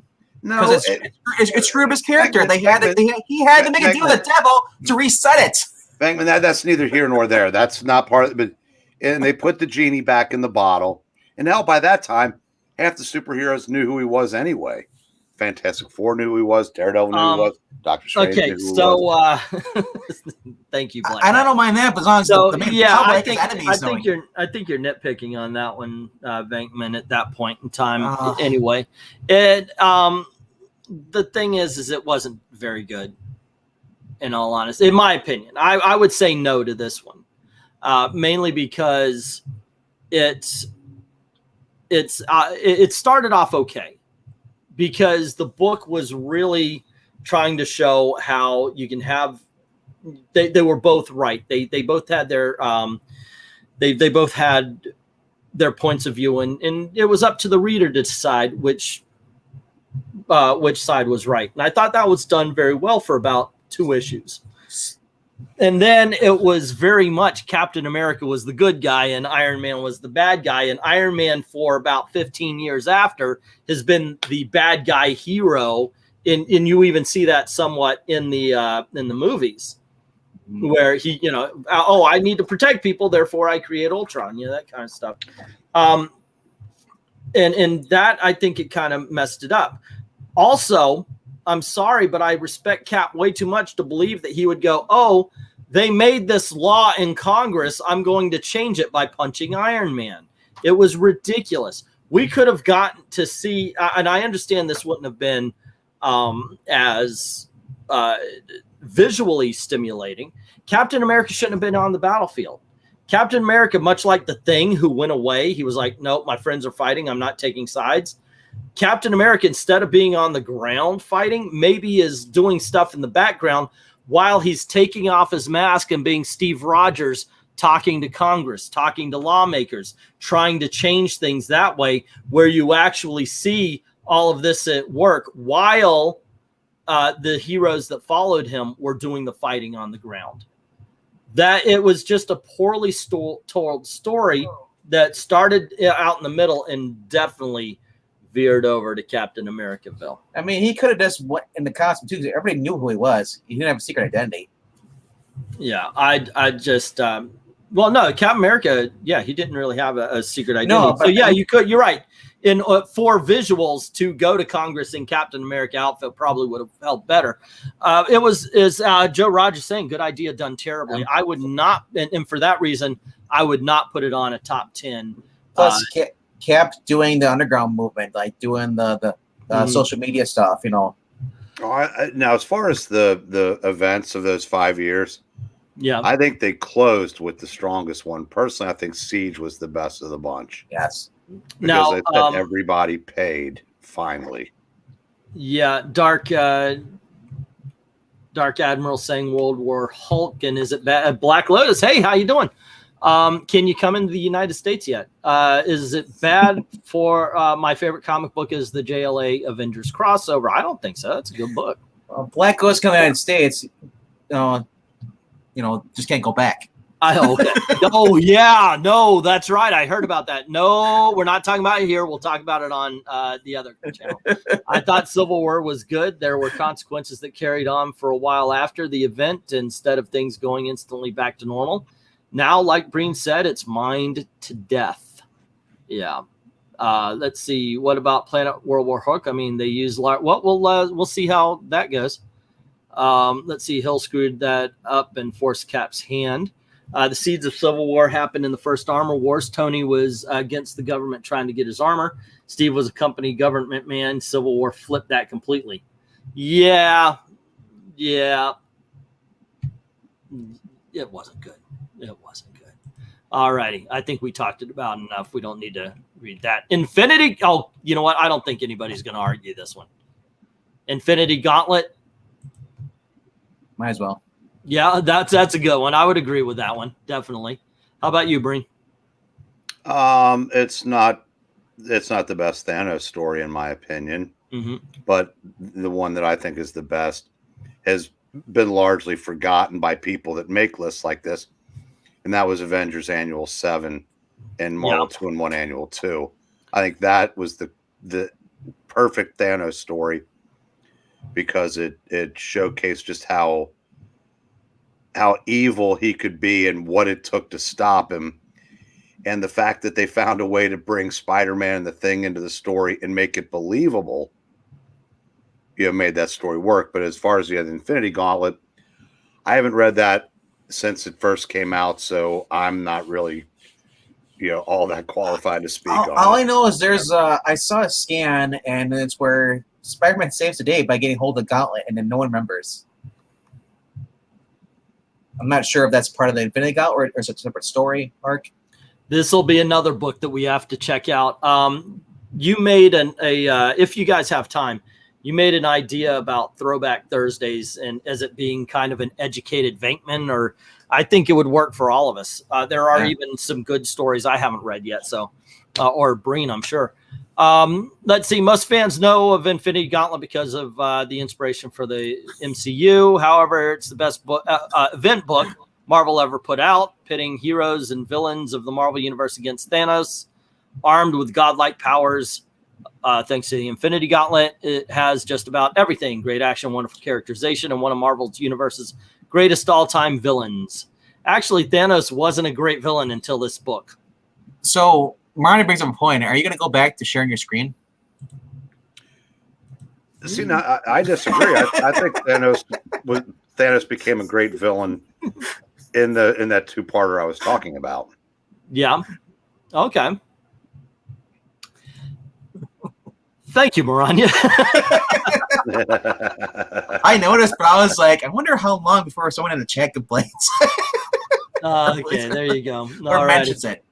Number 6, Ultron Unlimited is the greatest. Oh, I love this scene. This is the scene. It should have been in the movie. I love this.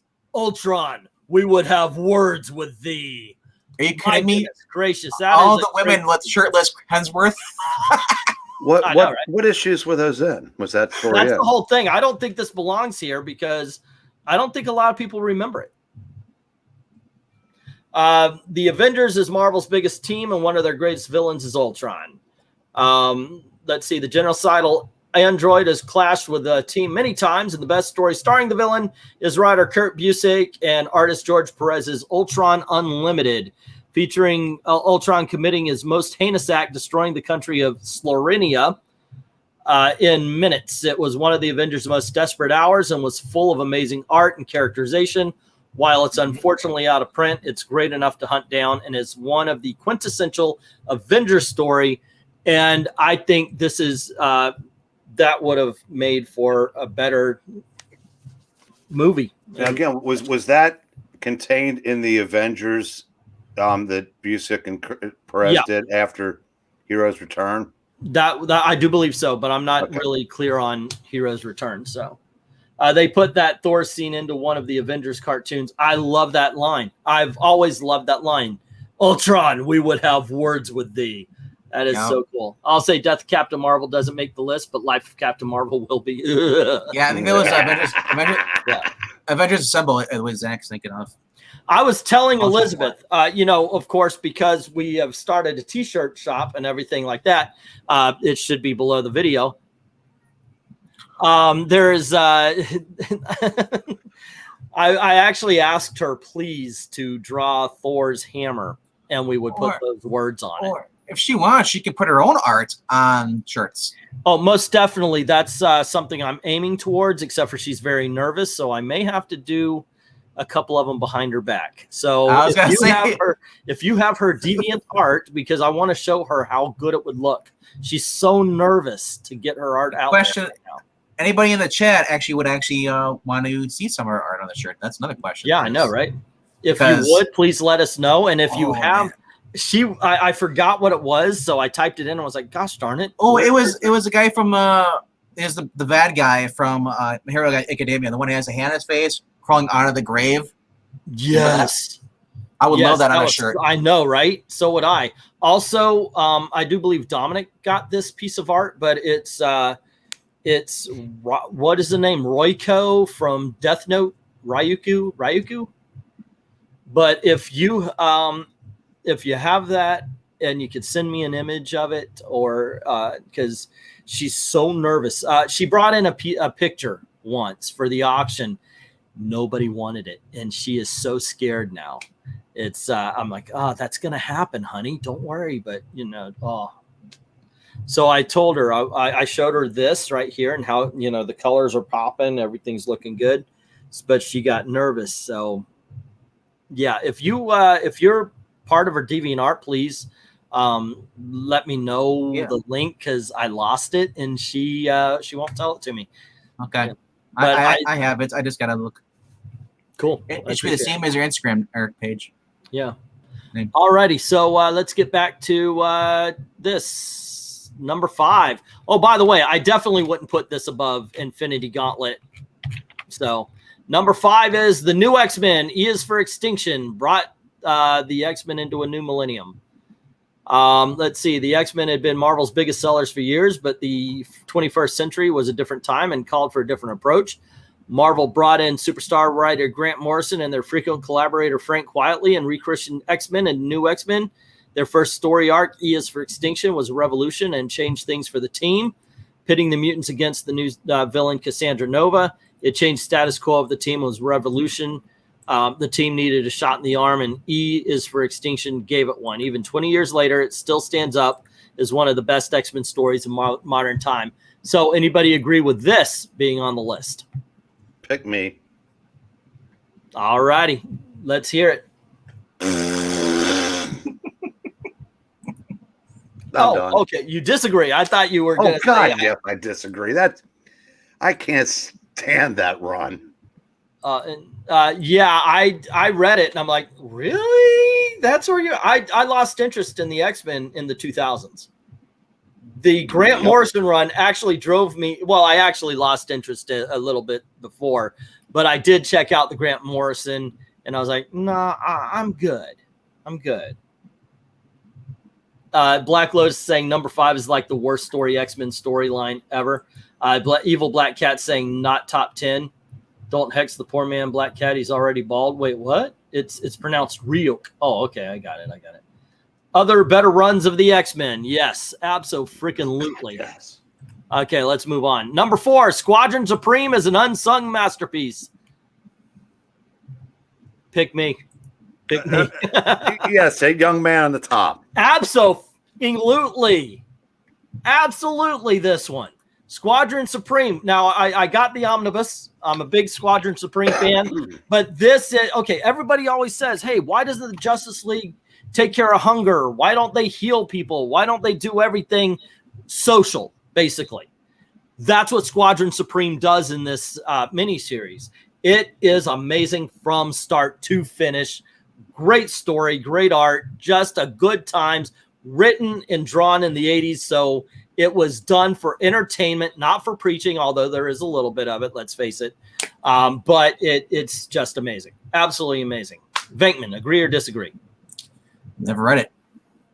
Wrong. That was the wrong answer. How about you, Breen? That's another book that I haven't read since it first came out, and I've been meaning to get back to it. I'm not sure that I couldn't find 4 better stories, but I'm not going to argue its position either, because it's still very, very well thought of 35 years later. Yeah, it's very, and you know what? I think it's actually getting more respect. The Squadron Supreme is getting more respect as well. I loved it. I loved that story. I liked there's a death in the middle of it that I thought was it actually was effective and it was touching. There's the fight at the end is basically humans want their lives back. Because ultimately, and this is something I always thought it was when I was old enough to think these kind of things, rather than just going, wow, that's cool. I always thought it was kind of a warning not to trust the government to take care of you. It's a very conservative book, like in that instance. But I don't think they realize they made it that way. There a lot of times I think these people with a certain kind of politics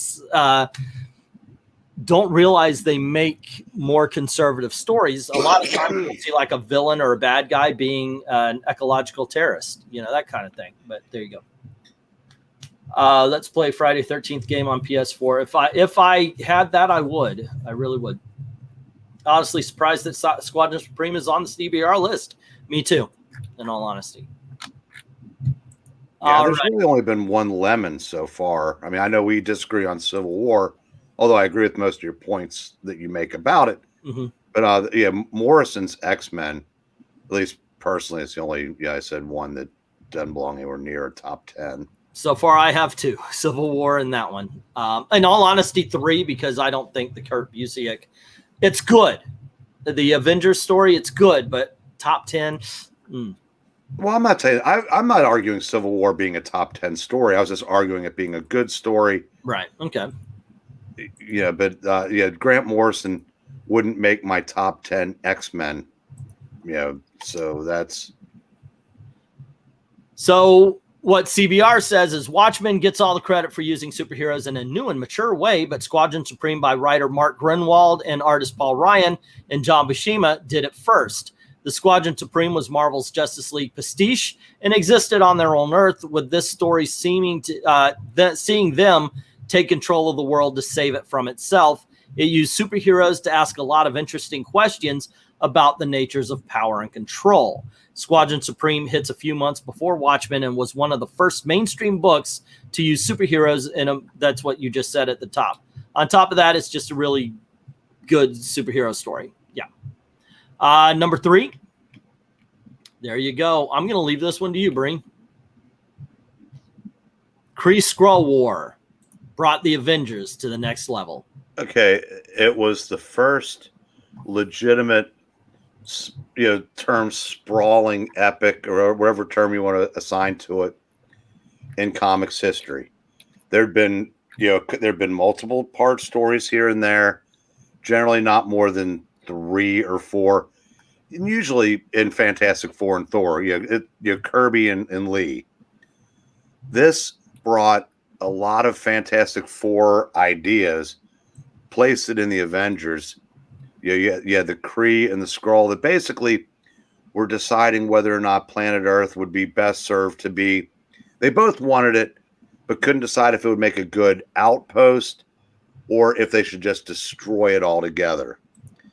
And there's a lot of, they throw in, Roy Thomas's take on the House of Un-American Activities Committee, which he did through H. Warren Craddock, talking about that there were 100 and something aliens living among us, all the way down to when the story ended, when they fired the Omniwave into to the Earth and it hit Craddock and he was exposed as a Skrull. He was in the process of whipping a crowd into an anti-alien frenzy, and they proceeded to beat him to death. Being as in, be careful what you wish for. So it worked on every level, and it was kind of like telling people that yes, comics could grow up, and this was the first really true example of it on an adult level. Because, like I said, the Galactus Trilogy was cool, but it was basically 2 issues, and it was of its day. This felt just more mature across the board. How about you, Dom? How's it going? I'm doing good, Eglinton. How about yourself and Eric and REV? Doing all right. Doing okay. You're a little bit roboting there. You're sounding a little bit like Twiggy from or Tweaky from Buck Rogers. You all right? Should be good now. Okay, there we go. All righty. Yep, much better. Did you eat a Snickers bar? I got the reference. I got the reference, but that was not my intention. Okay, so look, I haven't read the Kree-Skrull War in decades, so I would love to have that as an educated Englentine kind of thing, or educating anyway. What about you, Dom? Have you read Kree-Skrull? Do you agree with this? Do you disagree? If it's one of the best, storylines in Marvel Comics. Yeah, top 10 Marvels. What we're talking about. I would say yes. Okay, let's go on. Let's see what it says here. The Kree-Skrull War by Roy Thomas and artist Neil Adams, Sal Buscema, and John Buscema took place in Avengers 89 through 97 and saw the Avengers get embroiled in the war between Kree and Skrull races. It was one of the first times Avengers went to space and showed just what the team could do. Yeah, I love this because we did this on Jimmy's channel last year. Yeah. When I first read it, yes, and I was even on the show, I was kind of grumpy because I didn't get my sleep and all. But I went back and I looked at it. I actually did enjoy it. I didn't like the whole part with Captain Marvel. The original, the only one. Marvel. Yeah. I like the fact that him and what was the guy's name? He switches place with Rick Jones. Rick Jones, yes. I like Rick Jones is trapped in the negative zone. All righty. It says it was the first time the Avengers really cemented their place as the most important team in the Marvel Universe, and it's a bona fide classic. All righty. I already sneak peeked number 2 here, and it looks like Breen got his choice as well, because the night when Stacy died is one of the most heartbreaking stories. It is. Yeah. Okay, I've got to tell you, the first time I read this, I was like, holy shit. At the beginning of this book, Stan Lee does his little hyperbolic kind of introduction that Stan Lee is perfect at. And he actually says this story is so heartbreaking, so amazing that I can't tell you the title of it until the end of the book. And of course, it goes through. We all know what happens to Gwen Stacy as she's knocked off the bridge. You see her neck break. And then, of course, you get that classic panel of Spider-Man holding Gwen Stacy with his arm in the air. And it just says, and now the title, and the night Gwen Stacy died. And it's like, crack. Yeah. Just, yeah. I love the fact that they put the title at the end. I love if it didn't have Stan Lee's, like I said, his hyperbolic introduction. I don't know if it would have worked as well. To me, that was such. It's not something they did over and over again, but it worked so perfectly in that moment because by putting the title at the end, it's kind of putting a stamp. This isn't somebody whose doppelganger is going to come. Oh wait, yes, it is. This isn't somebody who. This isn't somebody who is a space alien, or it isn't somebody who was shot with a ray gun that disintegrated them into Dimension X. But it's actually she's not coming back, gang. Of course, we know what actually happened with Jack and all that. So would you say this is probably the most important character death? No, not the most important. I mean, as far as like the most affected people. It was a powerful death. I would have to think about most effective, but it definitely had an effect on me. I honestly can't think of a more important comic book death than Marvel. Uncle Ben. But okay, I guess you can make a case for that because it set the tone for Spider-Man for going forward forever. However, you only had 8 or 9 pages to get emotionally invested in Uncle Ben. But that's two different things. If you're talking about the one, I think as far as most powerful, you've got a great, you have a great argument there because even if you add in something like the Dark Phoenix saga, Phoenix was seen devouring a planet. Phoenix was seen being evil. Yeah. So even the death of Jean Grey doesn't hold the weight that Gwen Stacy does because Gwen Stacy was an innocent. If you really want to see this play out, read Marvels. There's an issue that's dedicated to the death of Gwen Stacy, and you actually get to see her through other people's eyes beyond just Peter Parker's, and even the photographer, I forget his name, but he looks at her and she's just Phil Sheldon. Thank you. She's just an image of beauty and the innocence of youth, so forth and so on. So it actually adds on a little bit more weight to her death. So yes, amazing freaking story. Absolutely deserves to be in the top 10. Okay, I'll put it this way. I'm going to concede the point to you on that. But when Uncle Ben, okay, the difference in how you felt emotionally, if you were reading that story in 1962, because like I said, it happened in his first and only appearance. Yep.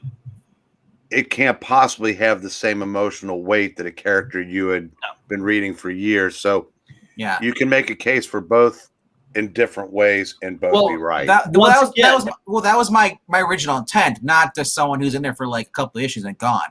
Like, obviously Uncle Ben is, to Peter Parker, but to us, he was only in there for a little bit. Gwen Stacy was in there for almost 100 issues, and then a little bit more. Yeah. Well, more, no, she 81 to 121, or I'm sorry, 31 to 121, so about 90. Oh yeah, that's okay. Yeah. Okay. Yeah. And this is like probably the best thing that's could happen to him since Uncle Ben's death. So he is finally get it, and then, bam, that was just like. Yeah, but I good luck coming up with someone to get into that argument with. I mean, to add to this argument because Well, that's the thing. We're talking about two different things. Important means the most important to the storyline. What you're talking about is the most emotionally resonant, and which pissed off us. Okay, I'm not arguing with you on that. I absolutely agree with you on that. A death of a loved comic character that pissed off fans. Yeah, but I'm saying. I can't think of another character's death that could enter into this discussion. Nothing from DC? No. How long was Kyle's girlfriend around?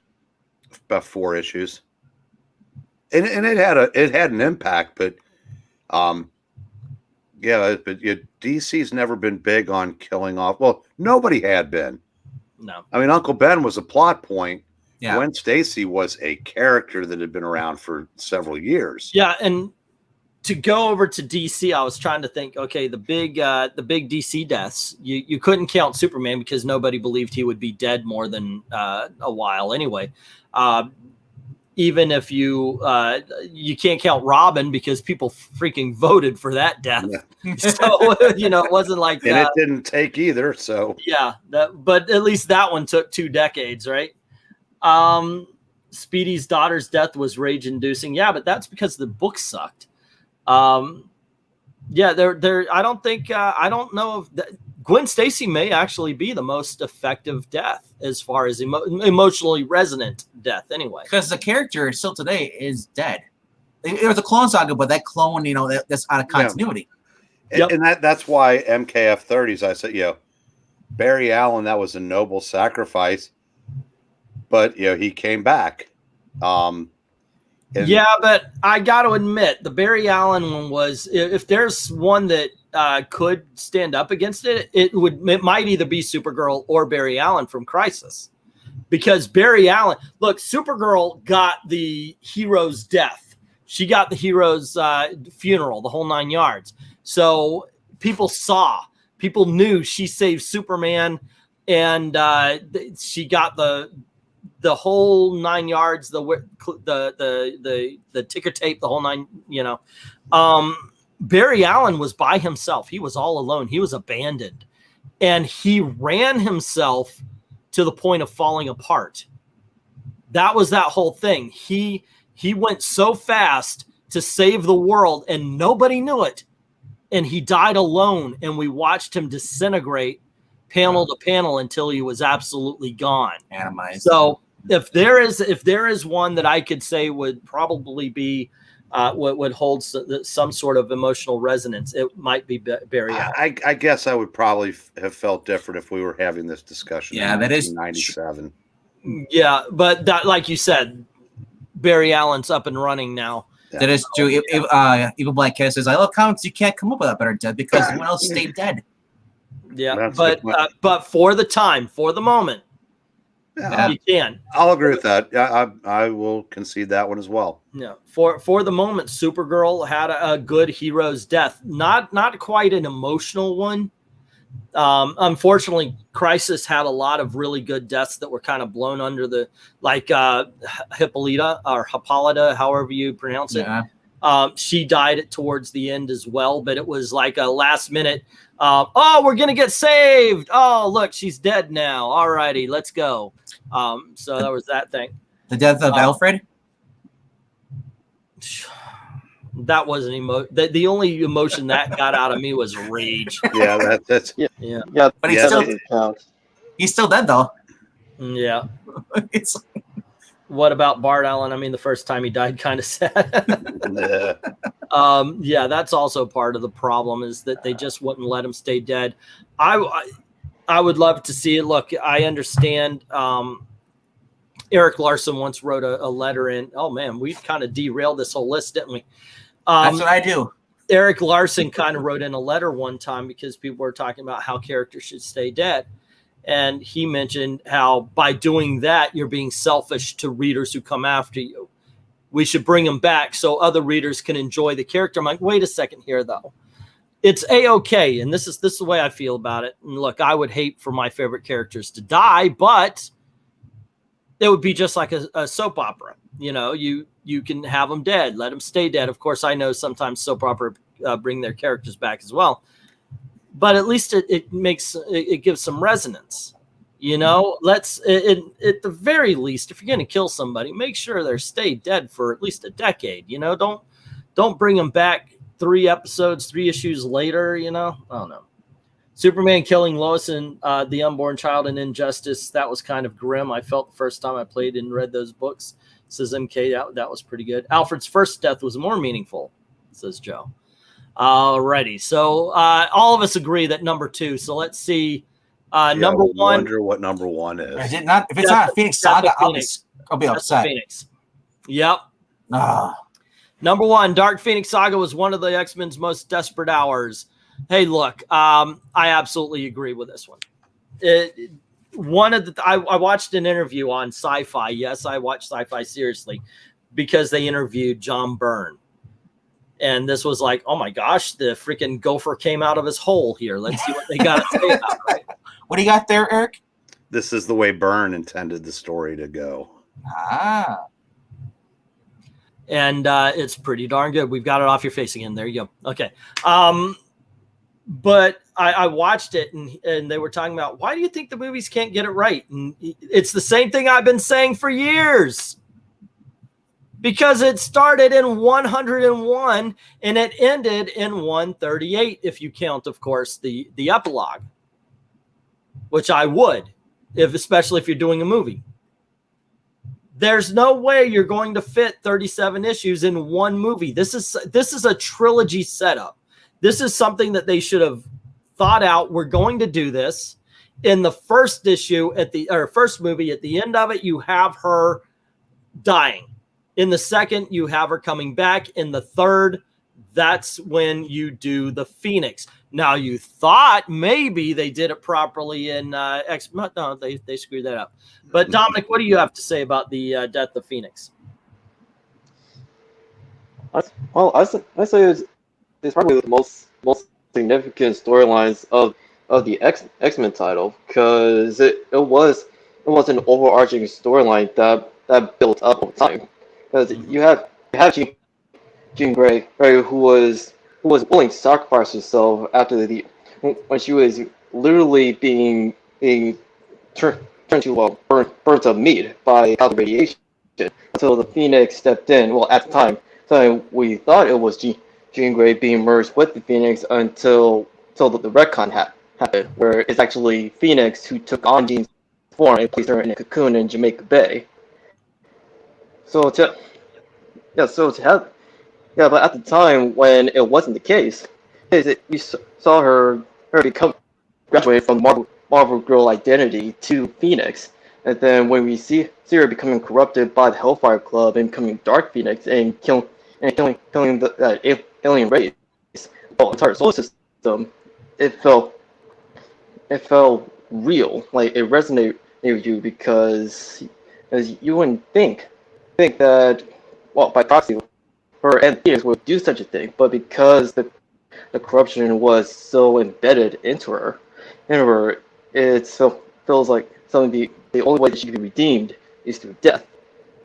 So in retrospect, she should have stayed dead for a while, at least a decade or two. So if they decide to bring her back, then she would have to make amends for her actions as Phoenix, even though they weren't her own.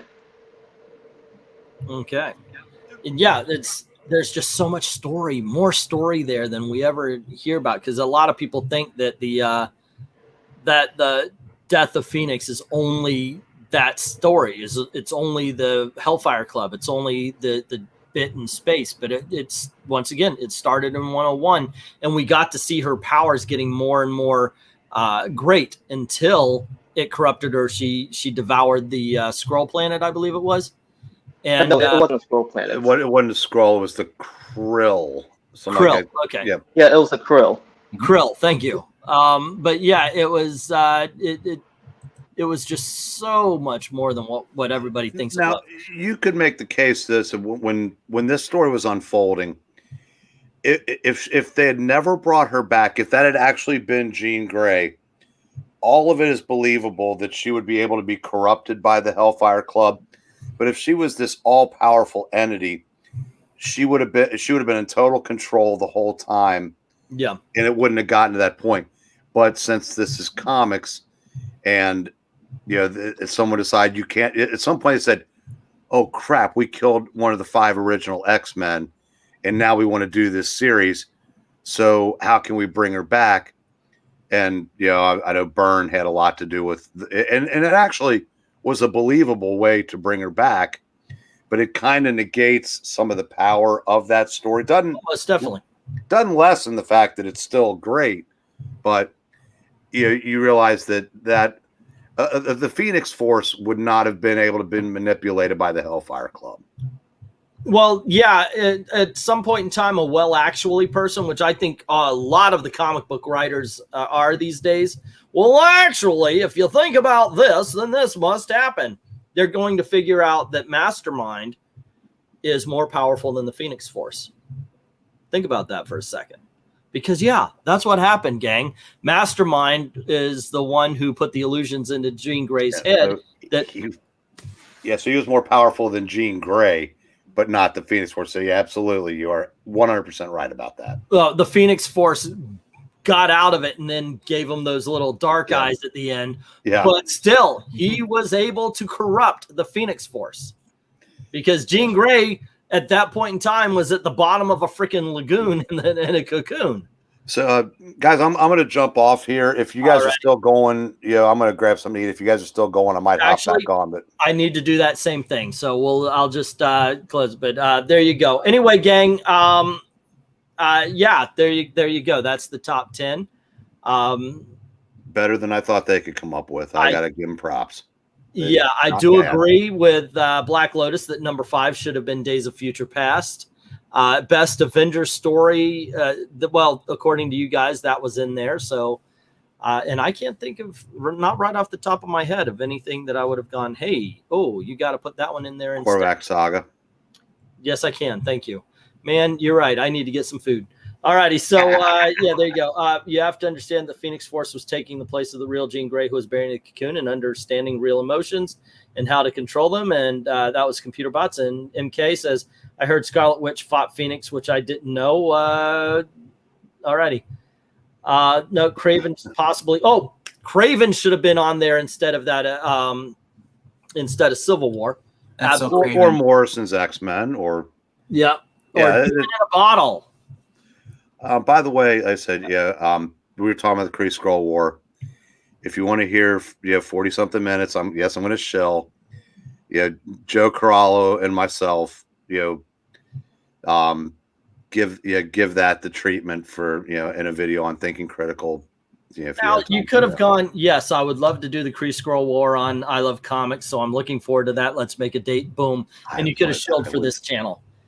Wow. There's nothing says we can't do it too. We've educated Jimmy. We've educated Wessie. And now we can educate Englentine. No, you don't need the education, but I'll be happy to talk about it again. I'm always up for it. Can you please come on, Englentine? No, can you please come on when you're done eating? Well, I've got some packages to get ready. This is the first chance I've gotten. I believe that Englentine needs a re-education. Yes, I would love to come back on. I want to start midnights doing the daily Daredevil like I had planned before, but I haven't pulled the trigger on that. So fire away. Yeah, you fire away. Okay, so anyway, there you go, guys. I also agree with the statement that Black Lotus is saying, although I won't say it. It's just F Civil War. Nice Wolverine shirt. Do you have a Wolverine?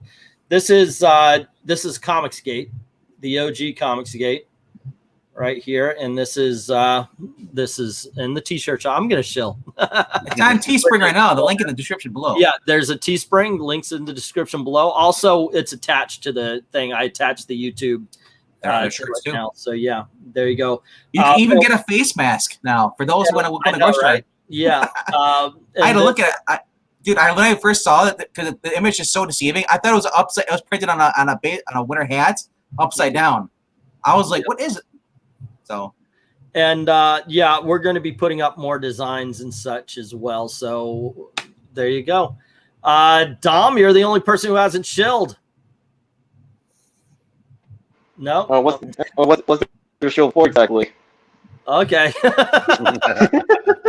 right, gang. Thanks very much for hanging out as always. Thank you to Dom for jumping on, to VENKMAN, as well as Back Issue Breen, who now has food issues. Breen. Good question. Is there an auction this Saturday? Fingers crossed. Yes. Okay. Yeah, I'll be putting it together tomorrow. It's going to probably be a little bit more in the vein of last week. I've got a lot of books. Make it easy on my old man back for moving, so I'm going to put some more of those out. So it'll be a little bit of quarter book, dollar book, 50-cent book. Let's just get them out there. But there, yeah. So definitely on Saturday as well. Oh, Black Lotus. Don't worry about it. Don't worry about it. Anyway, you guys have a great time. And as always, thank you very, very much for watching. Have a good night.